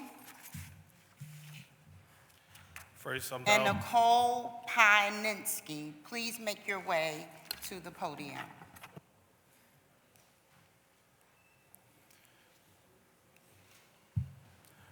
Good morning, or I say assalamu alaikum. Today is a proud and historical moment for our community as we gather to rename the street in honor of Sister Claire Muhammad. This is more than a changing of a street sign. It is a recognition of a legacy, a life of service, and a commitment of uplifting our people through education, faith, and discipline. Sister Claire Muhammad was a pioneer, and at times with opportunities for African American children were limited and our communities were searching for empowerment. She stepped forward with vision and courage. She believed that education was the key to self-determination, dignity, and progress. Because of her leadership, schools were established that focused not only on academic excellence, but also on character, culture, and community responsibility. She helped lay the foundation for generations for our people to believe in themselves, the heritage, and strive for greatness. Sister Claire Muhammad, the city of Philadelphia, is making a powerful statement. Every person who walks down this block, every child who reads this street sign will be reminded that one dedicated woman helped change the course of education and uplift countless lives. This street will now stand as a symbol of faith, knowledge, discipline, and service to the community. Let it remind us that real change begins with people who are willing to work, sacrifice, and believe in a better future for the next generation.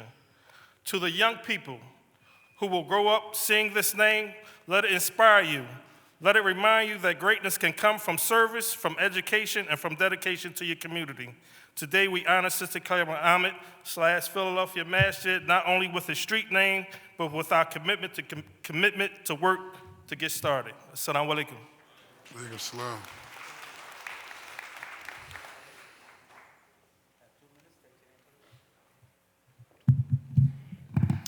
Mr. President, members and guests, David Alexander Jenkins and I rise to address 25102 and 250330. The phrase luxury affordable housing is filled with a sort of philanthropic pretense that maketh my blood to boil. It paints over the very nature of distressed Philadelphians struggling to stay in their homes, if they have homes at all, with wide strokes of magical manure that this administration continues to push, which neither address tangibly the real issues of the people separated from us today by a pane of glass, people pleading with the government for relief. The amendment to Ordinance 9-3900 introduced by Councilmember Phelps and those submitted by Councilmember Gautier are astonishing, if not embarrassing to my ears, because they expose just how haphazardly we place the lives of Philadelphians in anyone whose bids. So I'm thankful someone is paying attention today. Yes, of course, tenants must have access locally to landlords. Of course, tenants must not be unceremoniously removed from their homes, nor should they be harassed. In the words of one of my more sympathetic correspondents, duh. But I may just suggest that this work not stop here. Let us focus on the failure to target deep areas of poverty and systems that create homeless folks out of the once housed. You know them. Credit checks for a city filled with those who don't have credit.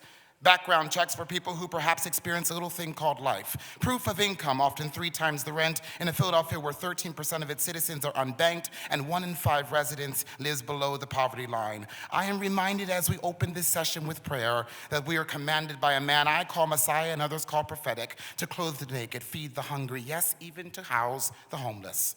If you love me, feed my people. If you love me, come on somebody, tend my flock. Sometimes I think too many of us have abandoned that teaching for a Chinese proverb. You know it. It says, if you give a man a fish, you feed him for a day, but if you teach him to fish, you feed him for a lifetime. And while I'm sure the Savior would be pro such an education, I have come to remind you that we set forth founding documents in this land based on the command to house, clothe, and feed first. And nowhere, brothers and sisters of love, were we permitted to set conditions on who benefits from such a prophetic command. So, council member, where there are barriers to justice, freedom, and peace, barriers to housing, access, food, feed my people, tend my flock. Thank you.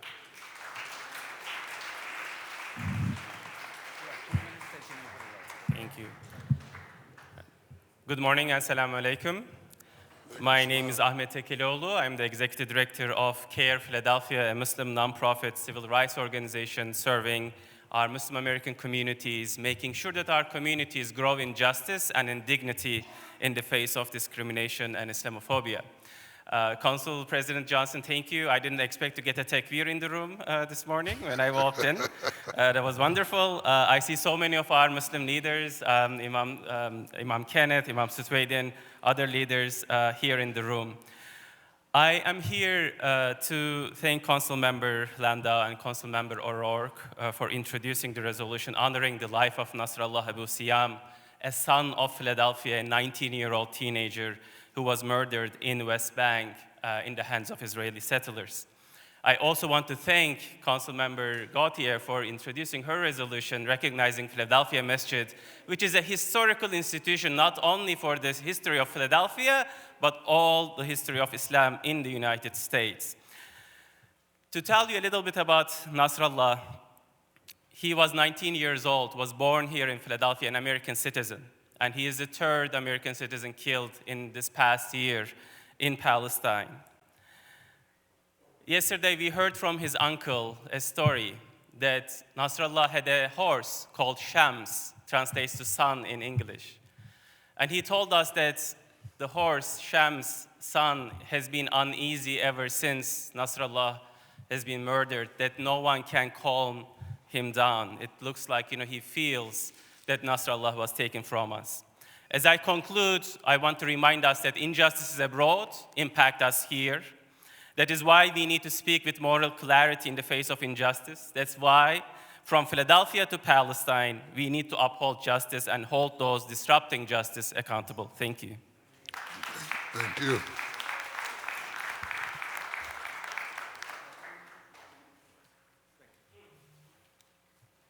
Good morning, everybody. My name is John Alante McCauley. I'm with a grassroots organization called Flip Philly Red. We're here to offer you something different because you've been voting Democrat for the mayor's office for the past 70 years. In regards to Bill 250768, what we have here is more government overreach. I thought Democrats were supposedly the party for unions, a bill championed by Councilmember Jamie Guntier that will put more than 120 family jobs at risk.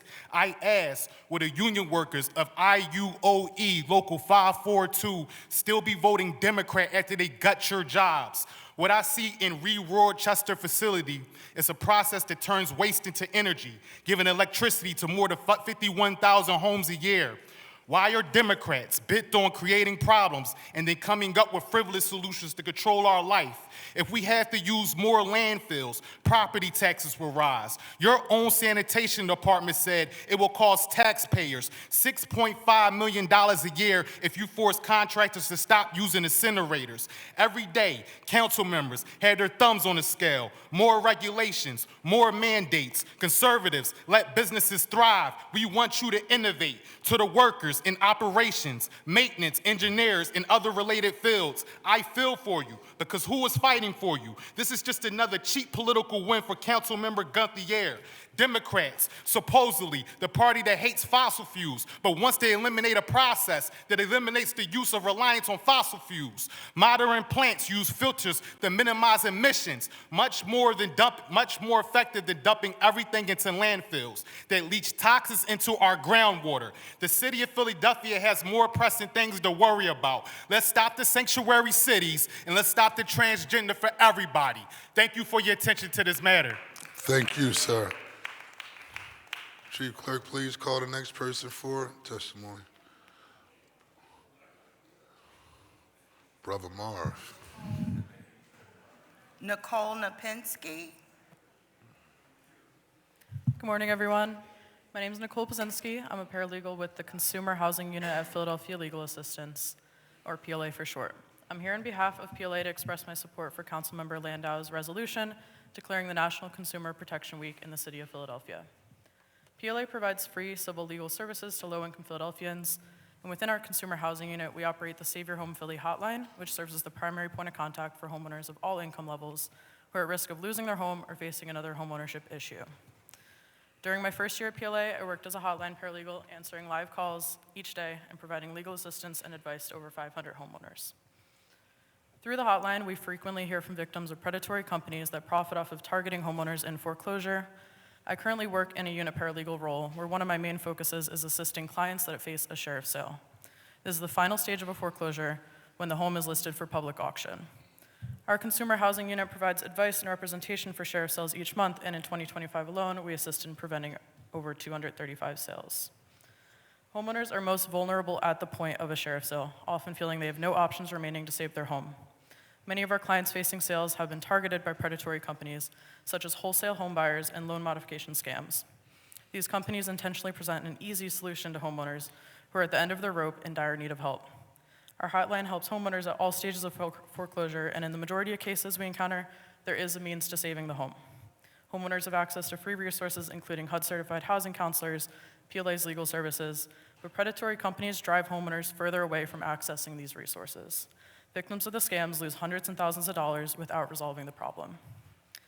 Councilmember Landau's resolution will raise awareness about consumer rights and the importance of protecting not only homeowners, but all consumers in Philadelphia. Thank you again for your time and consideration. Will Bilal Quayum, Al-Hamadid Siam, Aaron O'Brien McHoffman, Dishman Frith, and Kamura Anderson please make your way to the podium? Good morning. Assalamu alaikum. Ramadan Mubarak for my brothers and sisters in the Islamic community. My name is Bilal Qayyum. I'm here today to support Resolution 260136. I hope I got that right. Can't even recognize my own writing. I'd like to, first of all, acknowledge and thank the Councilwoman Jane for this action she took. The day we are in, as everybody knows, troubled times, particularly as relate to folks who accept Islam as their religion. So for this bill, it's so important for a lot of reasons. Number one, I want to commend council members for your support. You might not know, but you're making history today, Council President. This is the first street named in the city of Philadelphia after a mosque. So y'all are making history today. You're history makers all the time. You're doing it today. And I just want to say that a lot of folks didn't talk about, they did mention about the school. Claire Muhammad School, I believe it started in 1974 or 75, has over thousands of young people who have attended and have graduated from that school, and a lot of them are non-Muslims. Matter of fact, Councilman President, I believe your chief of staff was one of the graduates. I'm sitting there looking at him.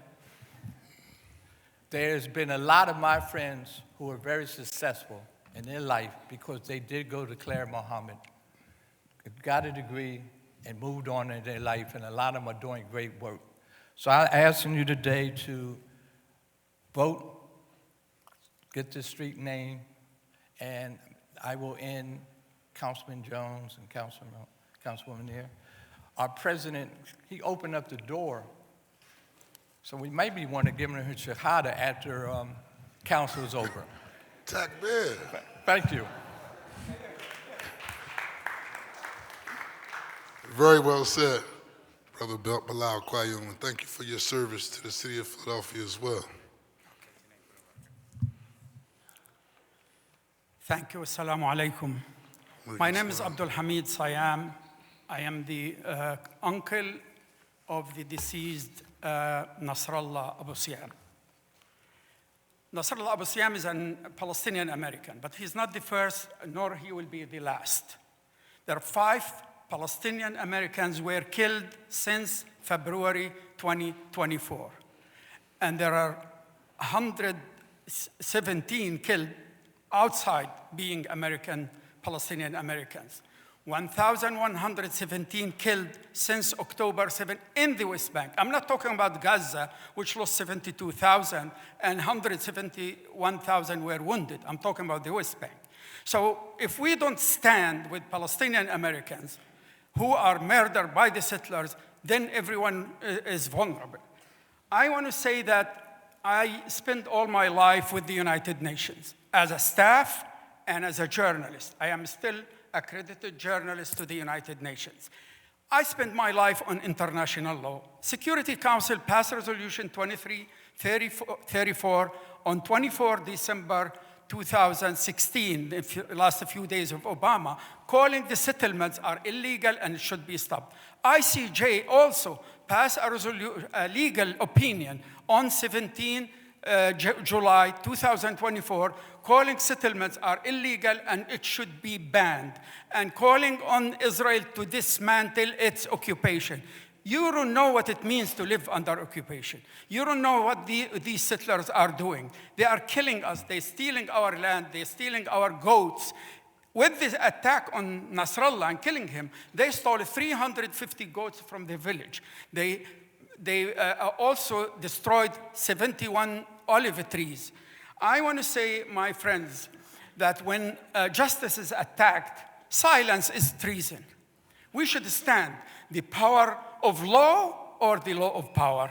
We should stand together and pressure all those elected officials to stand with justice. One single Palestinian American killed has been investigated. Thank you very much. Thank you.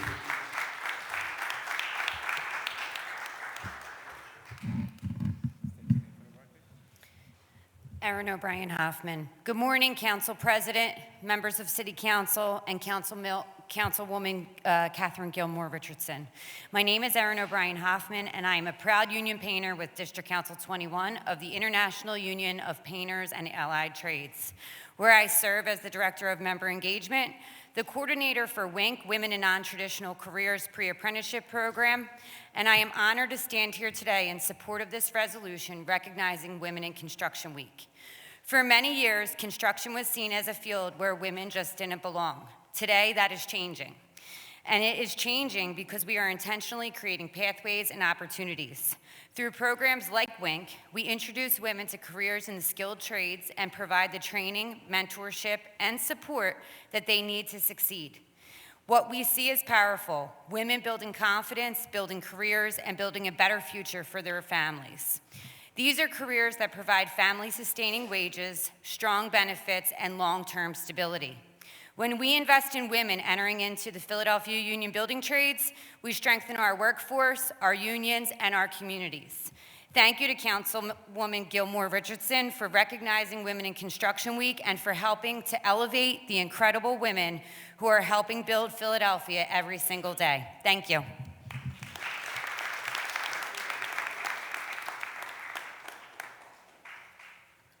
Hello, Butch Bennett, but my name is Desmond Frith, and I will be speaking on his behalf today. Thank you.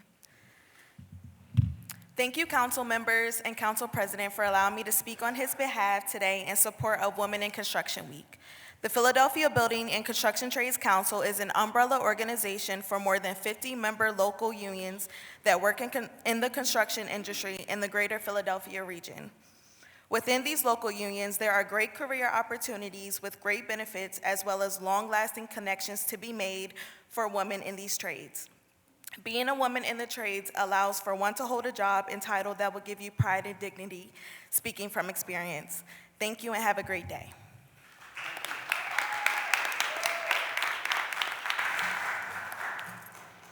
Will Leslie K. Whitby, Charles Friedman, Roseanne Malanes, Bassam Kayed, and Sayel Kayed please make your way to the podium.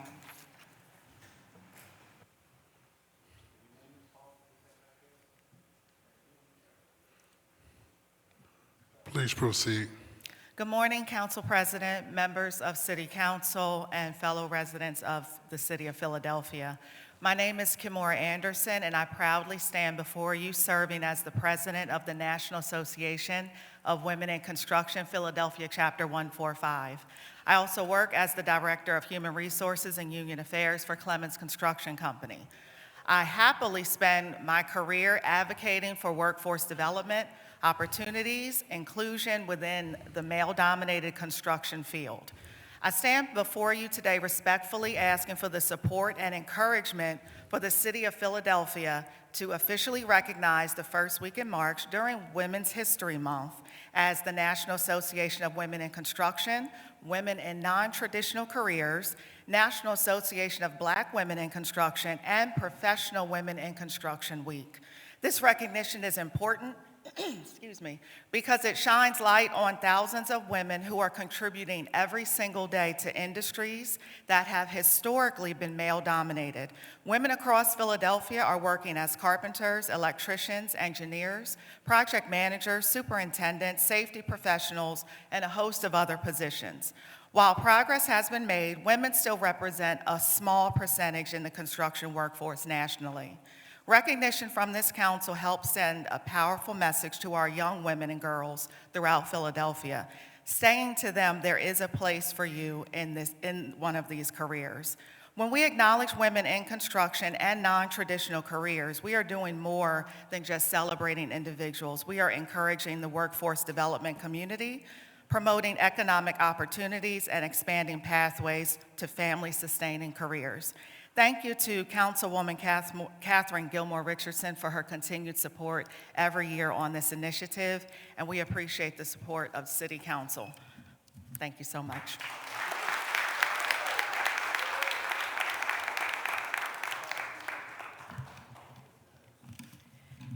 Good morning and to everyone, and happy Women in Construction Week. I am Leslie K. Whitby, and I'm speaking on behalf of Women in Construction, the Women in Construction Week resolution. I'd like to thank Council President Johnson for the opportunity to speak and to thank Council Member Gilmore Richardson for introducing this resolution. I'm honored to serve as the President of Professional Women in Construction Philadelphia chapter. I'm also proud to be a founding board member in this incredible organization. About 9 years ago, I realized something important. In a region as vibrant and innovative as Philadelphia, there wasn't a professional organization for women in the architecture, engineering, and construction industry that truly met my professional and personal needs.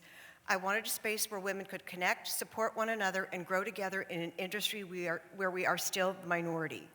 So instead of waiting for that organization to exist, we decided to create it. In 2018, with the help of a passionate and diverse group of professional women, we launched the Philadelphia chapter of Professional Women in Construction. From the very beginning, our vision was simple but powerful. Every woman has a story to share, whether you're just beginning your career or you're a seasoned professional. Each of us brings unique experiences, perspectives, and strengths to this industry. Women in construction may still be the minority, but our voices are stronger than ever, and they continue to grow.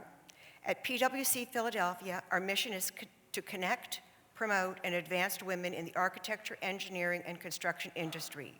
We do that by bringing together both women and men from across architecture, engineering, and construction and affiliated firms through educational programs, networking opportunities, and meaningful conversations that help move our industry forward.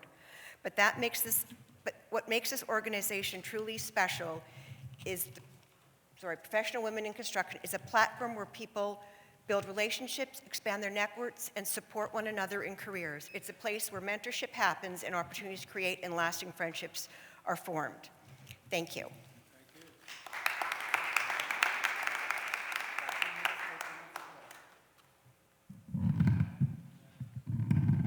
Good morning, Council President Johnson and City Council. My name is Charles Freeman, and I'm here to represent Bill 250843. I like your idea, Councilman Johnson, about locking the dumpsters.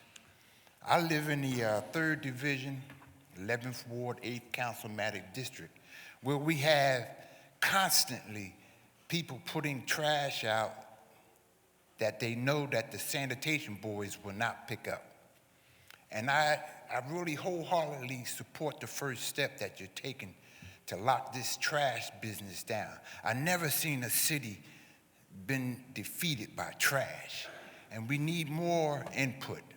I suggest that if the sanitation boys don't pick up this illegal trash, they should call it in themselves. And that will help us reel in who these people are and help us keep this city clean. I've been a volunteer of you for over 50 years playing in this trash. And I definitely support your bill, 250843. And I hope that we can work together and get stronger so that we can keep this city clean. And I thank you.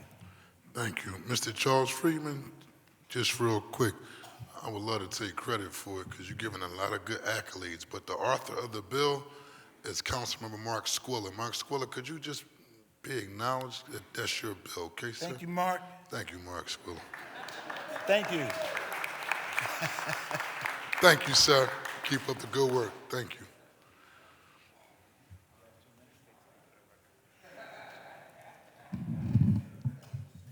Good afternoon. My name is Roseanne Milanis, and I'm the Director of Guardianship, Grand Families, and Victim Services at Senior Law Center. Senior Law Center is a nonprofit public interest law firm seeking justice for older people by using the power of the law, educating the community, and advocating on local, state, and national levels. Thank you for allowing us to comment on Councilmember Landau's resolution declaring this first week in March as National Consumer Protection Week in the city of Philadelphia. Elder abuse and financial exploitation cross every racial, ethnic, and socioeconomic line. In 2024, older adults aged 60 and older in the U.S. lost $4.8 billion, the largest amount of any of the other age groups.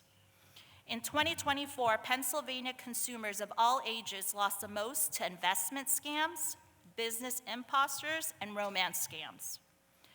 Senior Law Center understands the devastation the older adult population faces when they are financially exploited.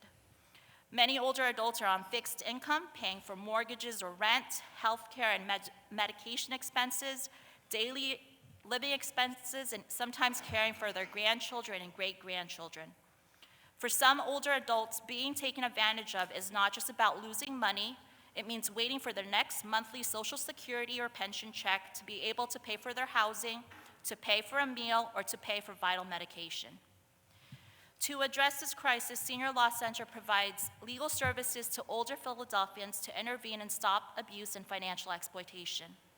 We do this through reporting fraud or identity theft, reviewing bank statements and contacting those financial institutions, placing fraud alerts and credit freezes, filing claims to recover stolen funds, and filing quiet title actions where there is deed fraud. We also link older adults to other resources and supportive services. Again, with the billions of dollars lost to fraud and identity theft each year, and with the largest proportion of loss coming from the older adult population, we welcome bringing awareness, education, and support from our local leaders. Thank you.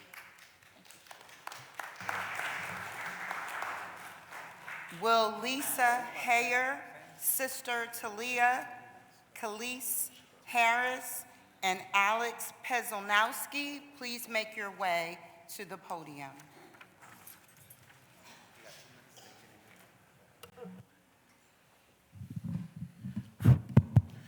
No paper, no phone. I'm speaking straight from the heart. This is my nephew, Nasrallah Abu Siam, killed the first day of Ramadan, February 18th, by illegal settlers that come into our village, try to occupy our land, steal our sheep, burn our homes, burn our cars. All we wanted was justice for my nephew. As a Philadelphia native, he had his whole life ahead of him at the age of 19. And all we wanted for him is to live a good life. His horse, which he rode every single day, now refuses to take any riders. That horse, which is an animal, is also in mourning for its owner. All we want is justice, and hopefully, we get justice for my nephew where I can be able to call his mom and dad, who are mourning every single day, and tell them that we got justice for your son. Thank you.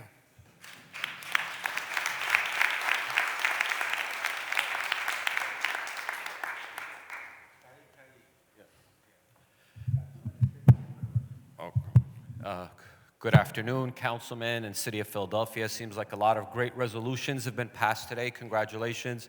I want to thank the council and specifically Councilman Lavork and Landau for passing the resolution for my cousin, Nasrallah Abu Siam, who was martyred in Palestine.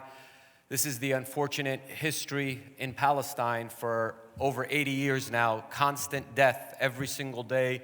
They come to our villages, whether it's Israeli settlers or Israeli soldiers, and just do whatever they want, whether it's a checkpoint that stopped my cousin from getting to the hospital in time over 2 hours and just bled to death. We as Americans, where we're giving billions of dollars to the Israeli government to kill our people in Palestine, whether they're Palestinian or American citizens. We need to put an end to this.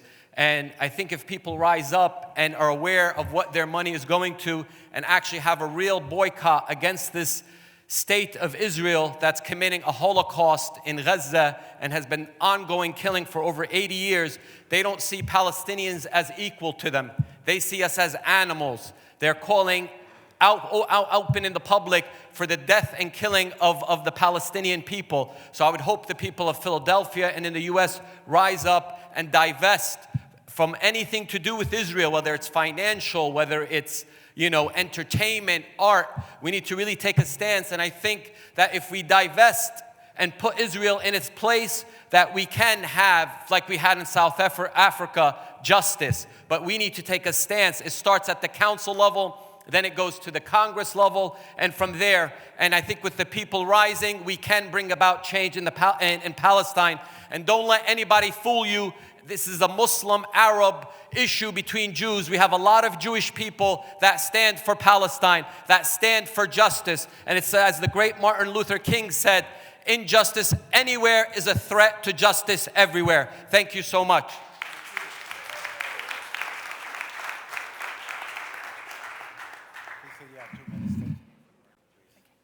Good morning, thank you. My name is Lisa Haver. I'm here on behalf of the Alliance for Philadelphia Public Schools.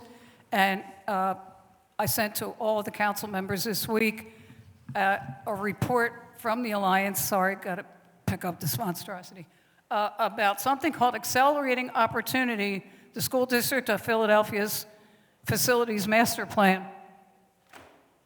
There's a lot of shocking things about that plan, but the title of our article was, Nobody Wants This, They Don't Care.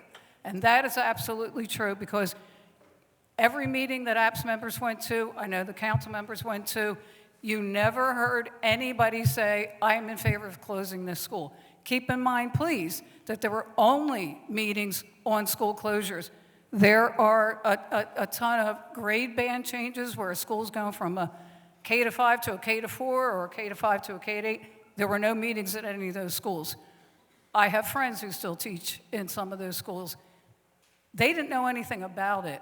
The meetings were all wrapped up, and they got an email the day after last week's board meeting saying, we just want to let you know that when the board votes on this, which by all indications will be in about 3 weeks, your school has been slated for a grade band change. Nobody said they wanted it. Nobody got to have a meeting to say, I'm not sure about this. It's done.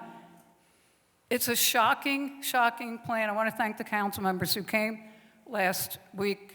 I want to especially thank Councilmember Bass, who was sick, and Councilmember Gaultier, who was there till the bitter end and saw me and some other APS members testified in the wee small hours of Friday morning. I'm going to be here. You know I'll be here. I would love to talk to any of you, all of you, about this. But it is a shocking plan for many, many reasons, and I think the main reason is it treats the students as collateral damage.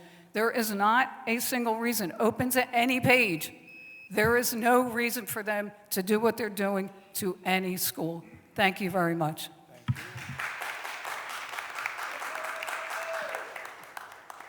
You have 2 minutes. Take your name for the record, please. Go ahead, hurry up. Please, over here. Over here. Go ahead, record. Peace and blessings. Assalamu alaikum warahmatullahi wabarakatuh. Ramadan Mubarak, everyone. First, I want to say thank you to City Council, and also a special thank you to Councilwoman Gauthier for even recognizing the Philadelphia Masjid and all the hard work and being a part of the growth and the resilience of the Masjid. My name is Sister Talia Taylor. I'm president of the City of Dreams Coalition and also director of community engagement at Level Up Philly. I rise today in support of the resolution recognizing the 4700 block of Wyalusing Avenue as the Philadelphia Masjid Way. This recognition is important because institutions like the Philadelphia Masjid on the 4700 block of Wyalusing Avenue have been anchors in our community for generations. More than 50 years, it has been a place where faith, discipline, service, and leadership has been cultivated. In neighborhoods like ours, these spaces are more than places of worship. They are places where young people find directions, families find support, and communities find unity. Naming this block Philadelphia Market Way is not just about a street sign. It is about honoring a legacy of faith, resilience, and service that has helped shape West Philadelphia. It recognizes the elders who have built this foundation, as these beautiful jewels right here that basically raised me.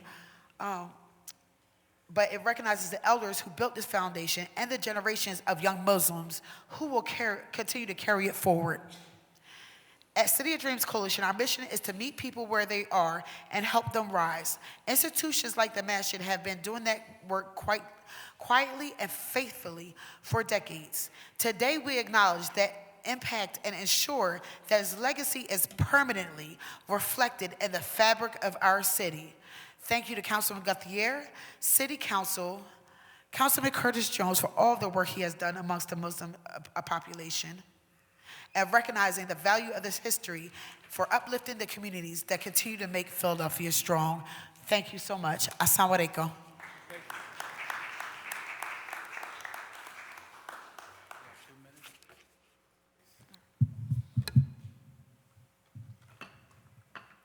Assalamu alaikum. Ramadan Mubarak. Good afternoon, everyone. My name is Khalees Harris, and I'm honored to stand before you today, not just as a speaker for the youth, but as a secretary of the Muslim Student Association at the luxurious first Black HBCU, Cheyney University of Pennsylvania.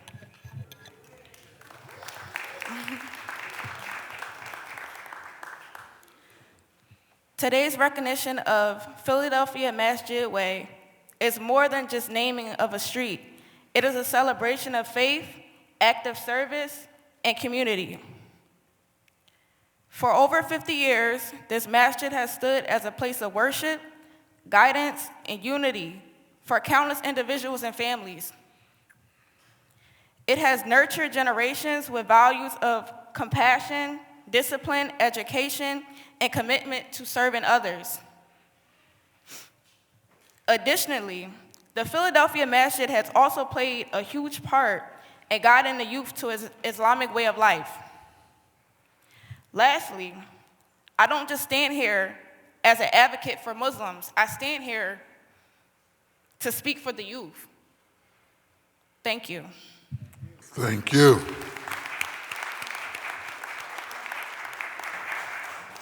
Will Akbona Hagins, James I, and Mona Bashing please make your way to the podium?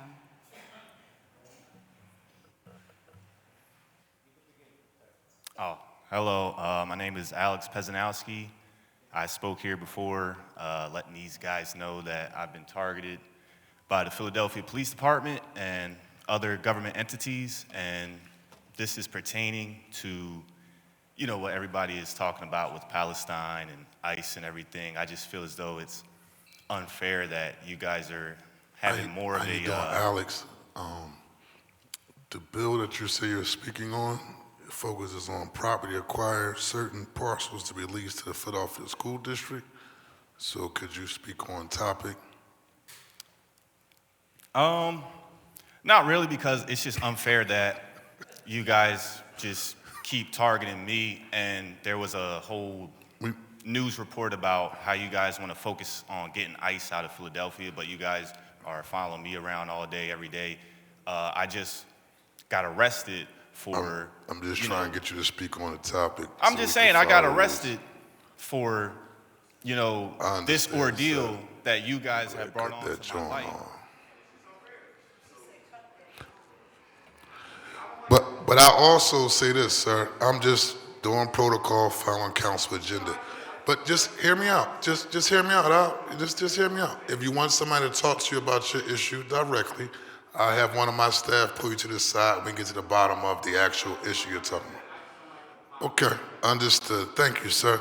Mr. O'Bonnor-Hagan, please come up, please. I understand, beloved. Have a good one. God bless. Mr. O'Bonnor-Hagan, please begin your remarks, sir. Good morning, everyone. I'm a fourth-generation chattel slavery survivor, and my name is Obona Higgins. I reviewed Bill 251025, introduced by Councilmember Driscoll, regulating the direction of traffic on Ryan Avenue between Leon Street and Frankfurt Avenue. Traffic regulation is a basic responsibility of city government.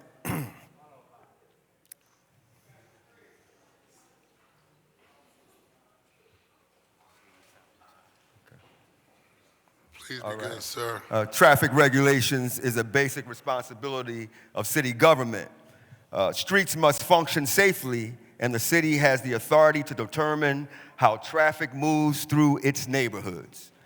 But when we talk about regulating streets in Philadelphia, we also have to acknowledge the broader system of parking enforcement that shapes how those streets function every day. That system is the Philadelphia Parking Authority. For 25 years, the state-controlled PPA has extracted millions of dollars from Philadelphia residents through tickets, boots, tolls, suspensions, often from neighborhoods least able to absorb it. Now let me recenter this directly to the subject of this bill, the city regulation of its streets.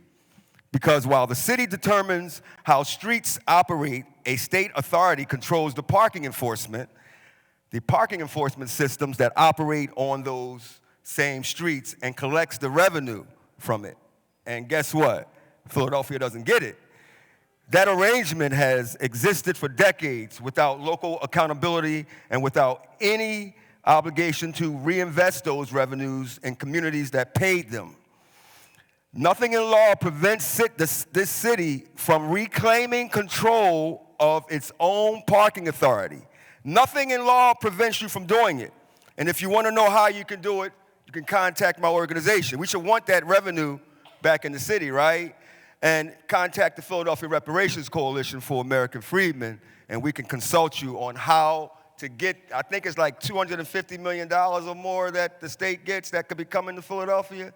I think that money should be spent right here. It could be much well spent here in the city of Philadelphia that produces all that revenue.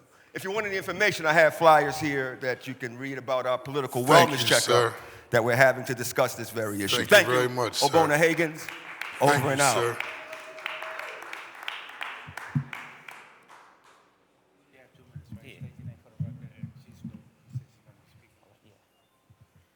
Hey, good afternoon, council members. First, I do want to thank Council President for allowing us here, but I want to do a special thank you to council members Gardier and Phillips for our work and giving us the citation today. But also because this is Women's History Month, I'm not a fan of taking up space for women. So what I want to do is I want to introduce one of my colleagues, Mona, who's going to talk a little bit more about Philly. So I appreciate you all. I wanted to touch on some of my experiences since I've started working with Could Philly. you say your name for the record, please? Oh, yeah, Dr. Mona Boisha, BCI Research Director at Philly. I wanted to touch on some of my experiences that since I've started working with Philly, specifically with what I've personally experienced regarding GPS and probation. I've heard the phrase duplication of services many times in the 6 short months that I've been at as the research director. What does that mean? It assumes that the things Philly wants to do are being done by probation. Philly looks at core needs, addresses them, and this includes things like court advocacy, getting young people enrolled back in school, connecting them with mental health resources, job resources, literacy resources, buying clothing, making sure families have food and beds and better living conditions. And now I just want to share one anecdote. I have a lot of anecdotes, but this is the one that came to mind when I was thinking about what I wanted to say today. I don't get to handle a lot of cases directly simply because my role is to manage the data and keep a tether to all the young people who are at the VCI, the Violent Crimes Initiative. But it was important for me to learn what case management looked like, so I had a caseload of one, Jamar. Jamar is a great young person. His mom makes amazing banana pudding, and somehow she found out that I had a doctorate through one of our community partners. And at this point in our relationship, she calls me Doc Big Sis, which warms my heart every time I hear it. Jamar was on probation and GPS when he came to And Jamar came to Yale looking for ways to earn money. He held a job, he regularly goes to school. We would go to his court dates, his PO would show up and barely say hi, and it honestly felt avoidant. Jamar would tell me that his PO never answered his phone. So what was the function of probation in this case? Just to check in on court dates? No other, how are you doing and what do you need? Do you think his PO knows that Jamar likes R&B and plays basketball? And do you think that his PO knows about his mother's banana pudding? The difference between how we at Yeah move and probation moves is exactly this. We show our young people love, real love, the Ralph Bradley kind of love, the Daniel Loeb kind of love, the Corey Curtis kind of love, the Kamal Peck kind of love, the James A. kind of love, Kendra, Paris, Nafis, R. Ramirez, the big dog sis kind of love, the Yeah Philly kind of love. Thank you. Thank you.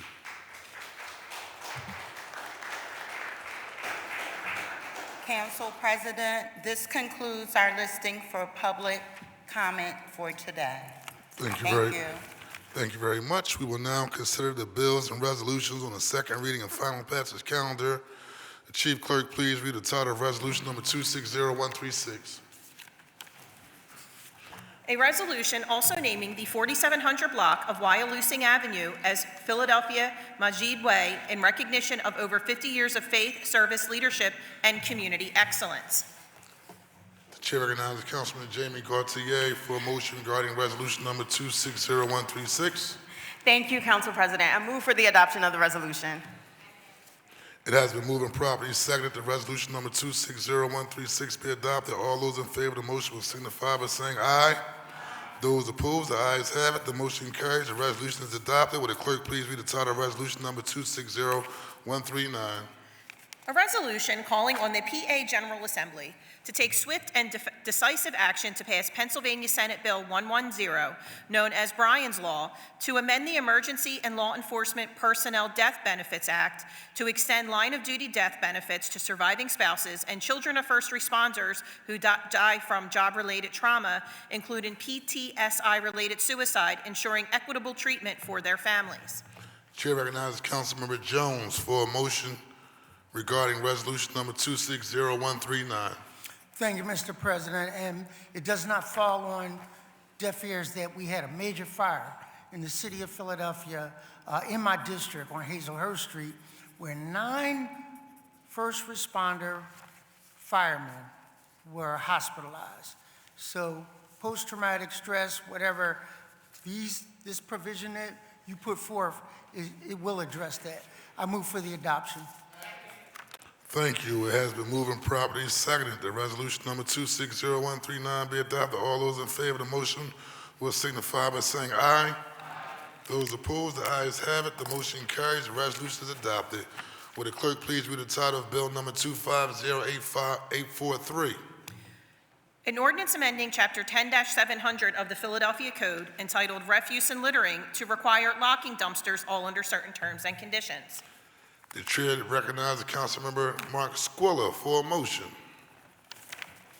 Thank you, Mr. President. I'd like to offer an amendment to bill number 250843. A copy of the amendment has been circulated to all members of council. I move for the adoption of the amendment. Second. It has been moved and properly seconded that the amendment to bill number 250843 be adopted. All those in favor will signify by saying aye. Those opposed, the ayes have it, and the bill has been amended. This bill will be placed on the final passage calendar for our next session of council. Will the clerk please read the title of bill number 250917? An ordinance amending section 14-529 of the Philadelphia Code entitled 5th District Overlay District to provide for building requirements to prevent vacant lots, all under certain terms and conditions. Chair recognizes Councilmember Young for a motion. Thank you, Mr. President. I would like to offer an amendment to bill number 250917. A copy of the amendment has been circulated to all members of council, and I move for the adoption of the amendment. It has been moved and properly seconded that the amendment to bill number 250917 be adopted. All in favor will signify by saying aye. Those opposed, the ayes have it, and the bill has been amended. This bill will be placed on our final passage calendar for the next session of council. Will the clerk please read the title of bill number 250980? An ordinance amending Chapter 9-3900 of the Philadelphia Code entitled Property Licenses and Owner Accountability by requiring non-resident landlords to provide verifiable contact information and a designated local contact and establishing penalties for non-compliance, all under certain terms and conditions. Chair recognizes Councilmember Dr. Anthony Phillips for a motion. Thank you, Council President. I would like to offer an amendment to bill number 250980. A copy of the amendment has been circulated to all members of council. I move for the adoption of the amendment. It has been moved and properly seconded that the amendment to Bill number 250980 be adopted. All those in favor will signify by saying aye. Those opposed, the ayes have it, and the bill has been amended. This bill will be placed on our final passage calendar for our next session of council. The clerk will now read any additional resolutions on today's calendar. A privileged resolution honoring and recognizing... Council will be at ease. Chair recognizes Councilmember Nicholas O'Rourke, then Councilmember Ruth Landau. Thank you, Mr. President. Just stepped up for a second. I want to be voted aye for all bills that I may have missed while stepping out. It shall be recorded voting aye on all bills and resolutions. For Mr. O'Rourke. Please record me as voting aye on all bills and resolutions. It shall be recorded voting aye on all bills and resolutions. Councilmember Brooks. Same, Council President. I would like to be voted aye on all bills and resolutions. Will be recorded as voting aye on all bills and resolutions. Chief Clerk, please resume. A privileged resolution honoring and recognizing Salicia's Angels for its work empowering young women by expanding their horizons, building self-esteem, and providing resources, mentorship, and exposure to opportunities beyond their immediate environments, introduced by Councilmember Phillips. Chair recognizes Councilmember Dr. Anthony Phillips for a motion on the resolution. Thank you, Council President. I move for the adoption of the resolution. It has been moved and properly seconded that the resolution be adopted. All those in favor will signify by saying aye. Anybody opposed? The ayes have it. The resolution is adopted. Chief Clerk, please read the title of the next resolution. A privileged resolution honoring and recognizing Youth Empowerment for Advancement Hangout, Yeah Philly, for its work advancing community-based violence prevention, youth leadership, and healing-centered engagement with Black youth in Philadelphia, introduced by Councilmember Phillips. Chair recognizes Councilmember Dr. Anthony Phillips for a motion on the resolution. I move for the adoption of the resolution. It has been moved and properly seconded that the resolution be adopted. All those in favor will signify by saying aye. Anyone opposed? The ayes have it, and the resolution is adopted. Chief Clerk, please read the title of the next resolution. A privileged resolution congratulating and honoring the Deborah Grand Chapter of the Order of the Eastern Star during Women's History Month for 126 years of women-led services to the City of Philadelphia and the Commonwealth of Pennsylvania, introduced by Councilmember Gilmore Richardson on behalf of Council President Johnson. Chair recognizes Councilmember Majority Leader Catherine Gilmore Richardson for a motion. Thank you, Mr. President. On your behalf, I move the adoption of the resolution. It has been moved and properly seconded that the resolution be adopted. All those in favor will signify by saying aye. Those opposed, the ayes have it, and the resolution is adopted. Chief Clerk, please read the title of the next resolution. A privileged resolution recognizing March 1st through the 7th, 2026, during Women's History Month as Women in Construction Week in the City of Philadelphia, introduced by Councilmember Gilmore Richardson. The Chair recognizes Councilmember Majority Leader Catherine Gilmore Richardson for a motion on the resolution. Thank you, Mr. President. On behalf of all the women in construction, I move for the adoption of the resolution. It has been moved and properly seconded that the resolution be adopted. All those in favor will signify by saying aye. Anyone opposed? The ayes have it, and the resolution is adopted. Chief Clerk, please read the title of the next resolution. A privileged resolution honoring and recognizing the National Coalition of 100 Black Women Incorporated, Pennsylvania, Chapter NC 100 BWPA, on their annual legislative day and for their dedication to advancing gender and racial equity and empowering Black women during Women's History Month, introduced by Councilmember Jones. Chair recognizes Councilmember Jones for a motion on the resolution. Thank you, Mr. President. I move for its adoption. It has been moved and properly seconded that the resolution be adopted. All those in favor will signify by saying aye. Anyone opposed? The ayes have it. Resolution is adopted. The Chief Clerk, please read the title of the next resolution. A privileged resolution declaring March 1st through the 7th as the National Consumer Protection Week in the City of Philadelphia, introduced by Councilmember Landau. Chair recognizes Councilmember Ruth Landau for a motion on the resolution. Thank you, Council President. I move for the adoption of the resolution. It has been moved and properly seconded that the resolution be adopted. All those in favor signify by saying aye. Anyone opposed? Ayes have it. Resolution is adopted. Chief Clerk, please read the title of the next resolution. A privileged resolution honoring the life of Nasrallah Abu Sayyam, a Palestinian Philadelphian who was fatally shot in the village of Muqmas in occupied West Bank on the first day of Ramadan, introduced by Councilmember Landau. Chair recognizes Councilman Ruth Landau for a motion on the resolution. Thank you, Council President. I co-introduced this with Councilmember O'Rourke, and I move for the adoption.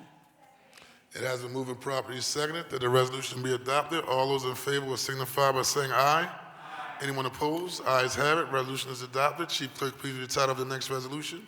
A privileged resolution celebrating Cecilia Thompson, Dolores Brown Waters, Yvonne Hughes, Isaly Laverne Basketball, and Black women fighting for disability justice and accessibility for all across Philadelphia on the occasion of Women's History Month, introduced by Councilmember Brooks. Chair recognizes Councilmember Brooks for a motion on the resolution. Thank you, Council President. I move for the adoption of the resolution. Second. It has been moved and properly seconded that the resolution be adopted. All those in favor will signify by saying aye. Anyone opposed? Ayes have it. Resolution is adopted. Chief Clerk, please read the title of the next resolution. A privileged resolution proclaiming the month of March 2026 as Irish Heritage Month in the city of Philadelphia and honoring Daniel J. Hilferty for his commitment to advancing the Irish American community and service as the Grand Marshal leading the 254th St. Patrick's Day Parade on March 15, 2026, introduced by Councilmember Driscoll on behalf of Council President Johnson. Chair recognizes Councilmember Mike Driscoll for a motion on the resolution. I move for the adoption of the resolution. It has been moved and properly seconded that the resolution be adopted. All those in favor will signify by saying aye. Anyone opposed? Ayes have it. Resolution is adopted. Chief Clerk, please read the title of the next resolution. A privileged resolution honoring and recognizing the life and legacy of Henrietta Lacks during Women's History Month and further commending the Lacks family for their advocacy in reaching historic settlements with pharmaceutical companies and helping to advance national conversations about medical ethics, racial equity, and patients' rights, introduced by Councilmember Bass. Chair recognizes Councilmember Bass for a motion on the resolution. Thank you, Mr. President. I move for the adoption of the resolution. It has been moved and properly seconded that the resolution be adopted. All those in favor signify by saying aye. Anyone opposed? Ayes have it. Resolution is adopted. Will Chief Clerk please call up the next resolution? There are no further resolutions in my possession, Council President. Thank you very much. Are there any speeches on behalf of the minority? Chair recognizes Councilmember Kendra Brooks. Thank you, Council President. Today is our first stated meeting of Women's History Month, and I am continuing my office's tradition of honoring women who are making history right here in Philadelphia. I introduced a resolution today to recognize Black women leading the fight for a more accessible city for all of us. I spent much of my career focused on people with disabilities, and now, firsthand, I know firsthand that getting basic accommodations that are guaranteed by federal law, is far more difficult than it should be.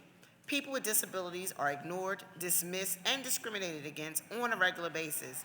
That is the reality in Philadelphia, and these women have refused to accept this as the status quo. They have spent their lives standing up for their children, their loved ones, and all Philadelphians with disabilities. They are making history, just like many Black women before them, by securing the resources for our communities, holding powerful people accountable, and demanding justice. I'm so proud to kick off this Women's History Month by honoring and celebrating Cecilia Thompson, Dolores Brown Waters, Yvonne Hughes, and Isaly Laverne Basketball. I also want to thank my colleagues who are planning to attend this evening's People's Hearing on Reproductive Health. As we reflect on everything that women have fought for and won in the past, we must pay attention to what women are going through right now. Health clinics are closing, Medicaid is being cut, and people in our communities are facing the consequences. We will hear about this directly from Philadelphians at tonight's hearing. I'm looking forward to seeing many of you there. We are at capacity for enrollment, so I ask folks, if you're interested in tuning in, please feel free to tune in via live stream on our Facebook at Councilmember Kendra Brooks. Thank you so much. Thank you very much. Speeches on behalf of the majority. Chair recognizes Majority Leader Catherine Gilmore Richardson. Thank you, Mr. President. Today, as I do each year during Women's History Month, I introduce a resolution recognizing March 1st through March 7th as Women in Construction Week here in the city of Philadelphia. Women in Construction Week aims to amplify, educate, and inspire current and future generations of women to join and excel in the construction trades, something you all know that I care deeply about.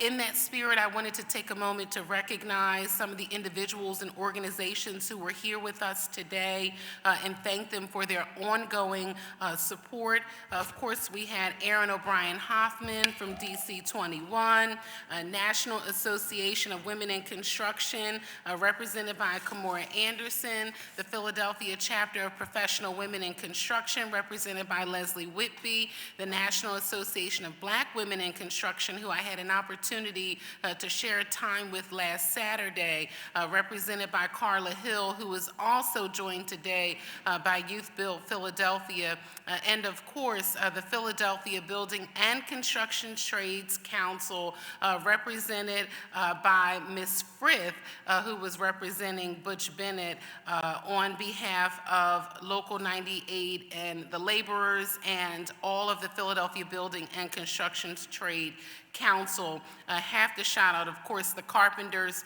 who continue to do great work, and finally, the Philadelphia Council of the AFL-CIO. I appreciate each and every one of you for joining us today. We have additional activities once council concludes. We're looking forward to a good time. Secondly, Council President, I wanted to mention for my colleagues, and particularly from our district colleagues, that today I am continuing to build on the ongoing work to address quality of life issues here in our city in meaningful and in lasting ways, and particularly as it relates to the illegal smoke shops that we are plagued with here in the city of Philadelphia. You know that I've said this time and time again, these businesses have been fueling crime. They operate without community approval. They are exposing our young people to some dangerous products that we don't even know what's inside of these products. And they're really, really holding our neighborhoods and our commercial corridors back. And for years, I've worked with many members of this legislative body to strengthen enforcement and crack down on these establishments. And we have made meaningful and important progress, and I appreciate the work that we all have continued to do, but we know that our work is far from complete. So today, I introduced two new pieces of legislation, and I want to thank, in particular, my colleague who has worked with us on this legislation from day one, Councilmember Brian O'Neill, for all the help and support of his team and his legislative staff. If you don't know, he is a zoning guru. He knows everything about zoning in the city of Philadelphia, so thank you to him and to his team.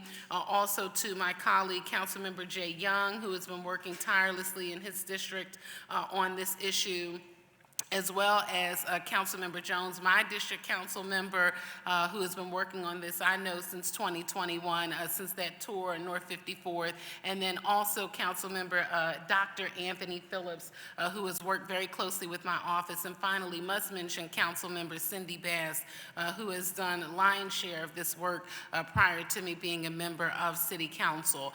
But the two new pieces of legislation would establish accountability for commercial landlords who rent illegal smoke shops and create a definition of intoxicating substances in our Philadelphia Code, including hemp products and kratom. The first bill, the Illegal Smoke Shop Accountability Bill, is modeled after similar successful enforcement legislation used in New York City, and it would add a new section to our Philadelphia Code, allowing the city to take action against commercial landlords who knowingly allow illegal smoke shops to operate in their properties. The second bill, the Intoxicating Substances Bill, would add a new section to the Philadelphia Code that creates definitions for intoxicating substances for hemp-derived products and for kratom. And it clarifies the city's current rule that products with intoxicating substances are considered adulterated and cannot be sold until they are considered safe by the Food and Drug Administration. And it will create an intoxicating substance retailer license, limiting where these FDA-approved products can be sold and ensuring that as a city, we know who's selling them and where they're selling these products. It also sets a 21 and over age limit for the sale of these products. And so together, these two new pieces of legislation will really strengthen our enforcement mechanisms and ensure that we are using every tool in our toolbox to continue to make our communities safer and support their long-term well-being. And I look forward to continuing to work with my council colleagues to hold these bad actors accountable and to ensure our neighborhoods are places where families, businesses, and communities can grow and thrive. And I wanted to mention on the record for our district colleagues that this legislation, the second bill, was derived from and modeled after the medical marijuana legislation that was introduced by Councilmember Jones. And so if you read the text version of the bill as introduced, you will see that it's modeled directly off of that bill, which is why our office reached out to every district council member in writing yesterday to know, so you know that we are ready, willing, able, and prepared to work with each of you to ensure that the corridors you would like addressed in the legislation will be addressed. But I don't want you to think that we were just looking at, the 4th, the 5th, and the 10th. It's just that the legislation was modeled off of other legislation in the code. And so now we will work through that process as we move, hopefully, towards the hearing phase and ultimate passage of the legislation. So thank you very much, colleagues. Thank you, Council President, and our work certainly continues. Thank you. Good work. Chair recognizes Councilmember Dr. Anthony Phillips. Thank you, Council President. As I stated earlier, we were able to honor Zaire Franklin, NFL Pro Bowler, for his incredible work in the city of Philadelphia.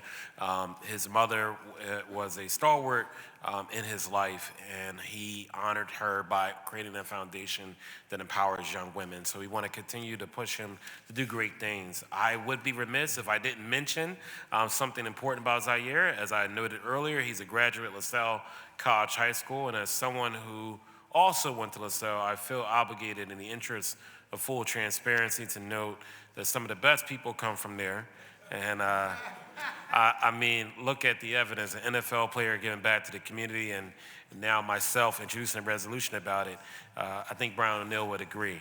So, but all seriousness, thank you, Zaire, for all the work that you do. The second resolution recognizes Yeah Philly, Youth Empowerment for Advancement Hangout, for their work advancing community-based violence prevention and youth leadership. Founded by Kendra Van De Water and James A., Yeah Philly provides safe spaces, mentorship, workforce opportunities, and healing-centered support for young people ages 15 to 24 who have been impacted by violence.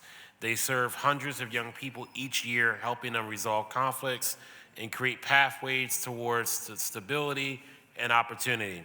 I also want to acknowledge Councilmember Jimmy Gaudier, who is the primary co-sponsor of this resolution since Yeah Philly operates in the 3rd Councilmatic District.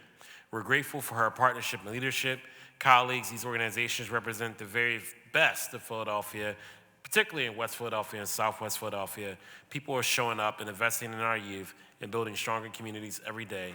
I ask for your support, and I thank you for your support of Shalice's Angels and Yeah Philly for the important work they're doing to improve the next generation of leaders. And I also want to quickly acknowledge and thank our Senior Policy Director, who is celebrating 2 years with me today. And we've been doing some really good stuff together. I'm looking forward. Her name is Sakira Walton, as you all know here.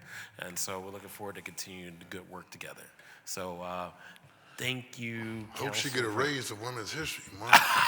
Wait, we need more than just, oh, she was great for 2 years. You got me good there. Hey. I'm done. All right. Thank you, Dr. Phillips. Any other remarks, sir? There was one other thing I wanted to say, but I done forgot about it. So hopefully it comes back to me. Thank you, Dr. Phillips, and thank you for your hard work, sir. Appreciate it. The chair recognizes Councilman Dr. Nina Ahmed. Thank you, Council President. This past Monday, I held a very productive hearing examining the current state of Philadelphia's reproductive health care system, the shifting federal landscape affecting reproductive policy, and the city's role in protecting reproductive freedom.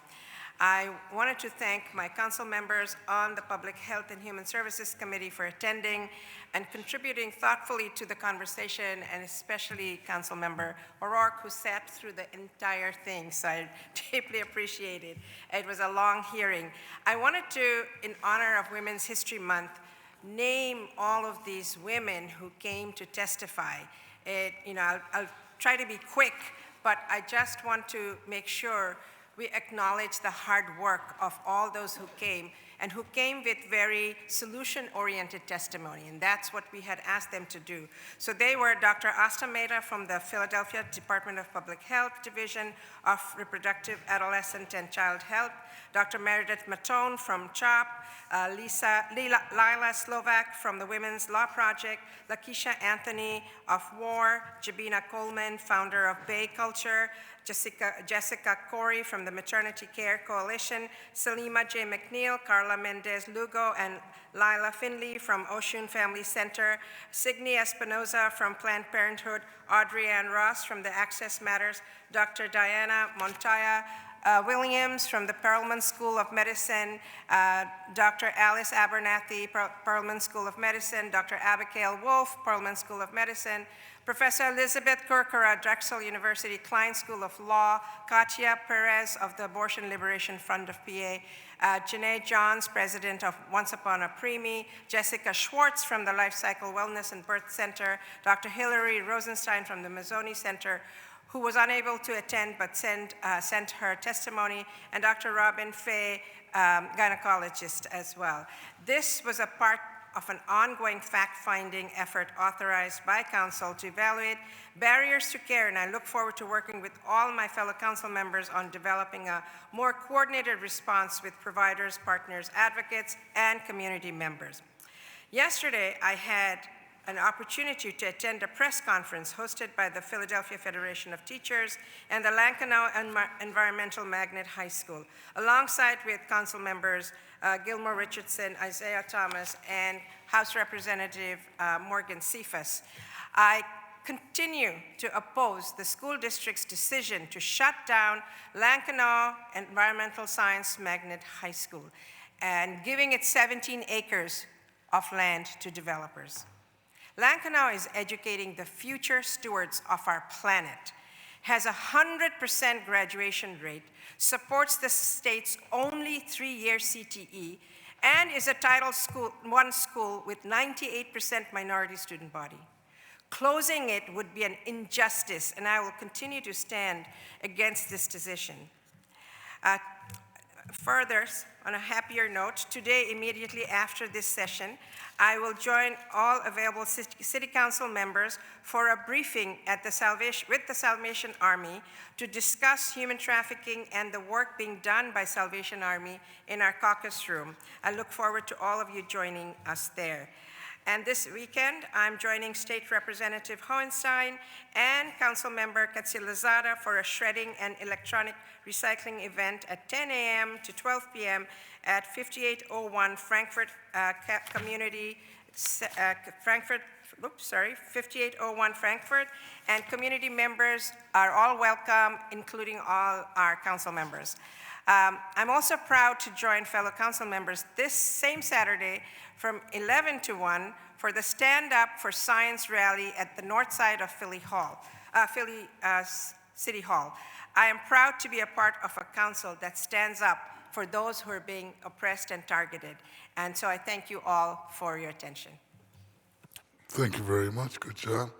Also, joining us in the chambers today is former staffer from the 4th Councilmanic District, Chair of the Philadelphia Delegation, State Representative Morgan Cephas. Thank you for joining us.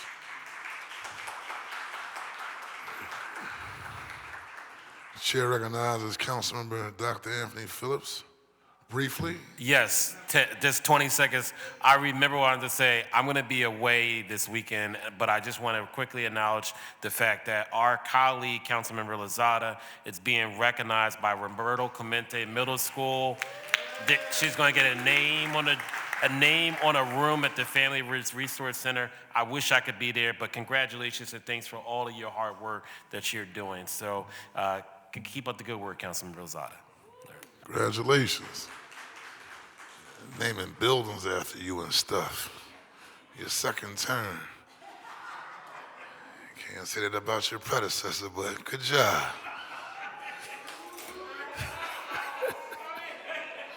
Chair recognizes Councilman Curtis Jones Jr. Thank you. Thank you, Mr. President. Very quickly, I wanted to acknowledge the Limfest Institute, who is down here, and they're in social media and journalism, and they were here today. Chelsea Cox was among them, the sister of Morgan Cephas, the other famous Cephas. And so, if they're here.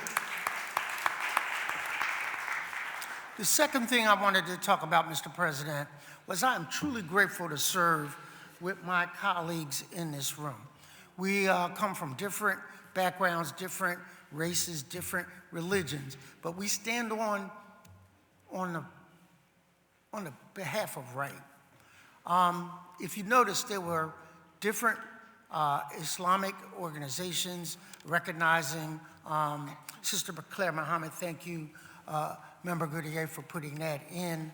But they were all unified in a sense of harmony about what was going on, in spite of the chaos, Captain Chaos, that number 47, the President of the United States, is doing. We are actively engaged in military conflict in 12 different countries because of that chaos.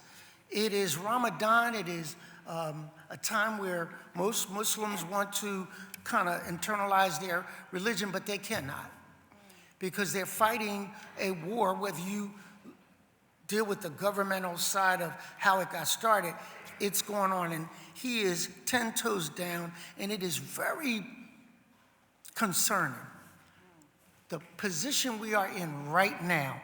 So I go back to what I started. I'm grateful to serve with the diversity that's in this room, because we stand together on a great many things, and we want to make sure that we deal with the things we can under our feet. And you've always been a proponent of that, Mr. President, and for which I am grateful. Thank you. Thank you, Member Jones. Councilman Rulandow. Thank you, Council President, and thank you, colleague Councilmember Jones, for always putting our international conflicts and chaos in such perspective for us. It's important, and as we all know, it trickles into our Philadelphia communities. So it's important that we recognize what's happening and we're honest about it as well. Today, I introduced a resolution declaring this week as National Consumer Protection Week in the city of Philadelphia. This week is a great opportunity to remind everyone that Philadelphians must stay vigilant against fraud. I encourage anyone who would like to file a consumer complaint to call the Pennsylvania Bureau of Consumer Protection Resources at 1-800-441-2555 or online at the Attorney General's website. In my first year of office, I introduced a consumer protection ordinance on behalf of the Parker administration, which empowers the city to respond to frauds harming consumers. I'm excited to continue that work and for the ordinance to continue to pay dividends for Philadelphians who may have fallen victim to predatory or fraudulent practices. Today, I also co-introduced with Councilmember O'Rourke a resolution honoring the life of Nasrallah Abu Sayyim, a Palestinian Philadelphian who was fatally shot in the occupied West Bank on the first day of Ramadan. He was born here in Philadelphia, and his friends and family are deeply mourning his passing. I'd like to acknowledge members of his family who joined us for a council session today, and other members of his family are trapped overseas after having flown over for his funeral, and are unable to secure a way home due to the most recent but also unjust new war on Iran at the hands of the president. The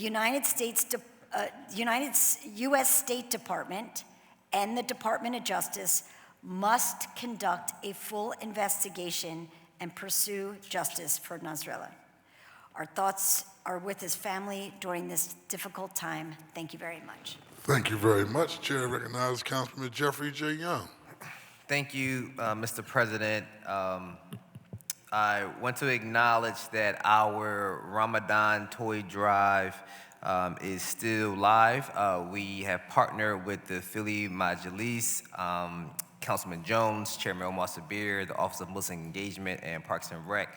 And we are still accepting toy donations through March 13th, and we encourage anyone who can give us help and a donation to donate. You can donate at my office, you can donate at Mecca Mosque, you can donate at Commissioner Sabir's North Philadelphia office as well.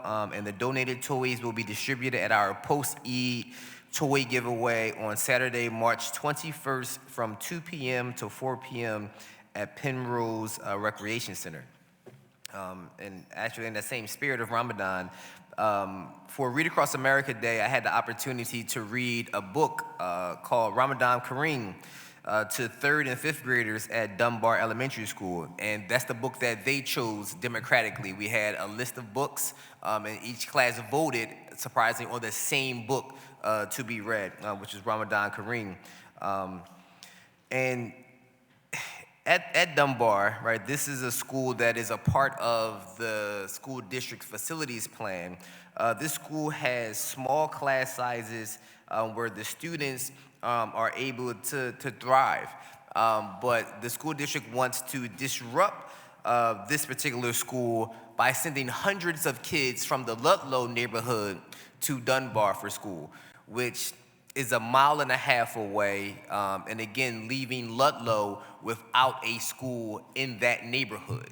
And so as we continue to go through and work out this facilities plan, I hope the school district is listening to residents of the city of Philadelphia, because this plan, even as it's tweaked, doesn't make any sense. Particularly in my council district, as I stated to the school board, there are a lot of contradictions in your goals of your plan and how it really impacts the 5th council district. So I'm going to continue to say something about it and do something about it.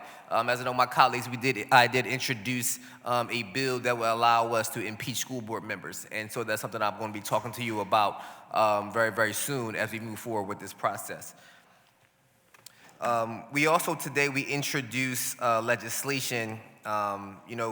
Philadelphia is preparing to host the World Cup and a lot of other events. And as excitement builds around the fan experience on the Parkway and Lemon Hill, we must also ensure that surrounding neighborhoods are protected. So we introduced a bill today that will allow for free residential permit parking for residents around that Parkway, Lemon Hill area. So if you live in the southern part of Strawberry Mansion, in Burytown, in Fairmount, in Spring Garden, and Logan Square, we want to make sure your community is protected. Major events like this bring crowds, and without planning, visitors searching for parking can overwhelm residential blocks and make it difficult for residents to park near their own homes. This ordinance designates a permit parking district, so residents are not pushed out of their own streets during the fan experience. If we are going to host global events, we need to plan ahead. This legislation helps balance welcoming visitors while protecting the quality of life for people who live here. So I want to thank Councilmember Jones for co-sponsoring this legislation with me as well. And finally, during Women's History Month, we are proud to honor Dr. Constance E. Clayton, a pioneer in leading education here in the city of Philadelphia. Dr. Clayton made history as the first African-American and first woman superintendent of the school district of Philadelphia, leading with vision, courage at a critical moment for our public schools. Dr. Clayton believed deeply that decisions about our schools must always center students, families, and communities. I hope the school district is listening into that, right? Naming this street in honor of her reminds us that we shape the future of our schools.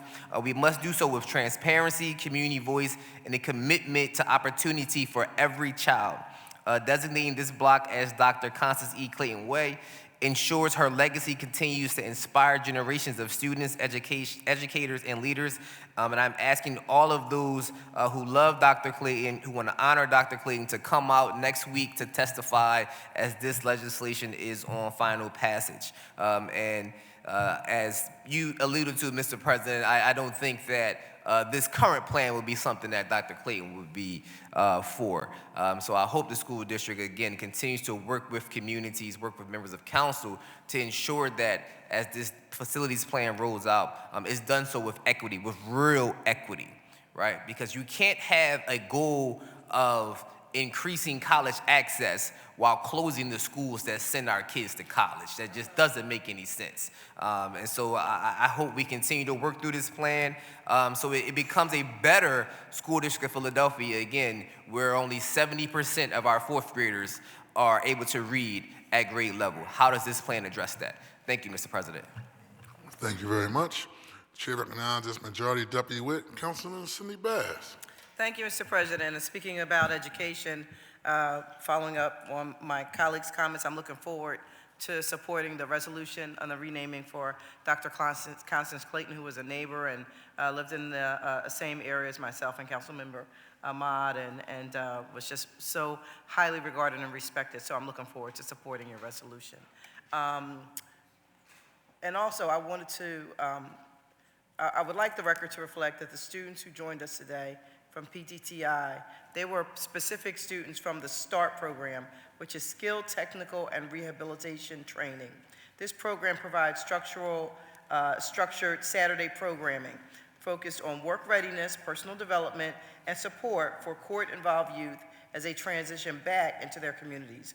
And we are grateful to have them here with us today and thankful for PTTI for the important work that they're doing for the young people in Philadelphia. And they also, I believe, came down and are sitting here with us today. So again, thank you so much for being here. I also wanted to make mention that last week there was a school district hearing or school district meeting to talk about the school closures. And although I tried to stay as long as I could, I was a little sick with the flu, still recovering, but I wanted to really make full mention of my comments because I didn't get a chance to that evening. And I really wanted to just say that, you know, and I say this over and over again, if you create the conditions, you are responsible for the results. You are responsible for what we are looking at right now. And you have created these conditions by making changes. There was an analysis done by the Inquirer that listed how lower enrollment in specific schools was a direct result of school district changes to special admit schools. And so the reason that you're now saying that you have to close them is because the enrollment is low, but you put in place the actions which cause the enrollment to be low, and so to be lower than it's supposed to be. And again, if you create this situation, you have to fix it. And so they had a number of different options to choose from, the district did, in terms of figuring out how to make this better. The options could have been revisiting the special admit policy and make corrections to ensure that quality educational options are done and available in every single neighborhood. That's still an option. The other option is to move students to empty spaces to preserve schools and neighborhoods with less attendance. You know, provide transportation. Why is that not an option where you have schools primarily on the east side of Broad Street that are, you know, just overwhelmed with capacity? And then you have empty seats on the west side of Broad Street. Why are we not even having a conversation about moving students so that we can have quality education in every neighborhood? Because what are we going to do? Are we really talking about taking empty school buildings, making them residential locations, apartments and whatnot, condos, whatever, and are those people moving in? Do any of them have children? I'm assuming that they do. Are we just going to say, okay, well, you can only move in if you don't have children because we don't have any educational options in this part of Philadelphia for you because we've moved them all on the east side of Broad Street.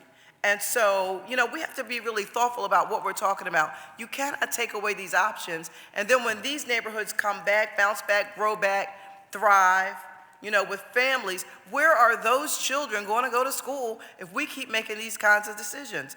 When the school district, not we, when the school district decided to close buildings 10 years ago, you know, the district put up a map when they did their presentation. And they showed how there were closures on the east side, closures on the west side 10 years ago. And, you know, the sort of like the growth and the change on the east side. Okay, fine.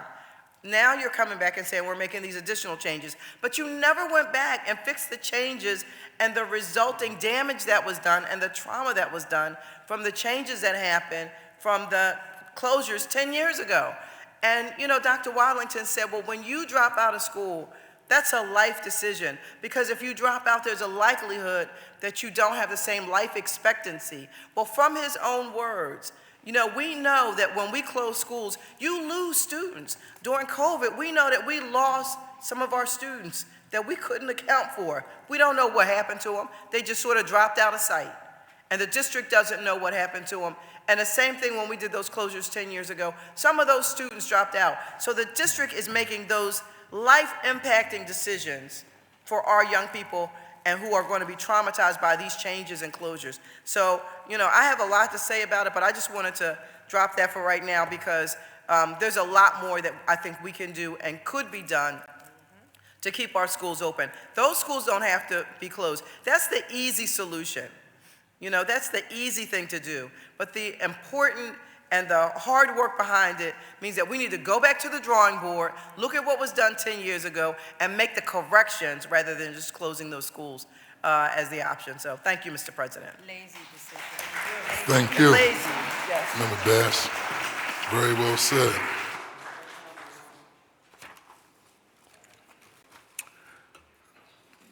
That concludes all of our speeches. The chair recognizes Majority Leader Kathleen Gilmore Richardson for a motion to adjourn. Thank you, Mr. President. I move that council stand adjourned until Thursday, March 12th, 2026 at 10 a.m. It has been moved and properly seconded. The council stand adjourned to Thursday, March the 12th at 10 a.m. All those in favor signify by saying aye. Those opposed, the ayes have it. The motion carries. Thank you all very much. And that's March 12th of 2026 for the record.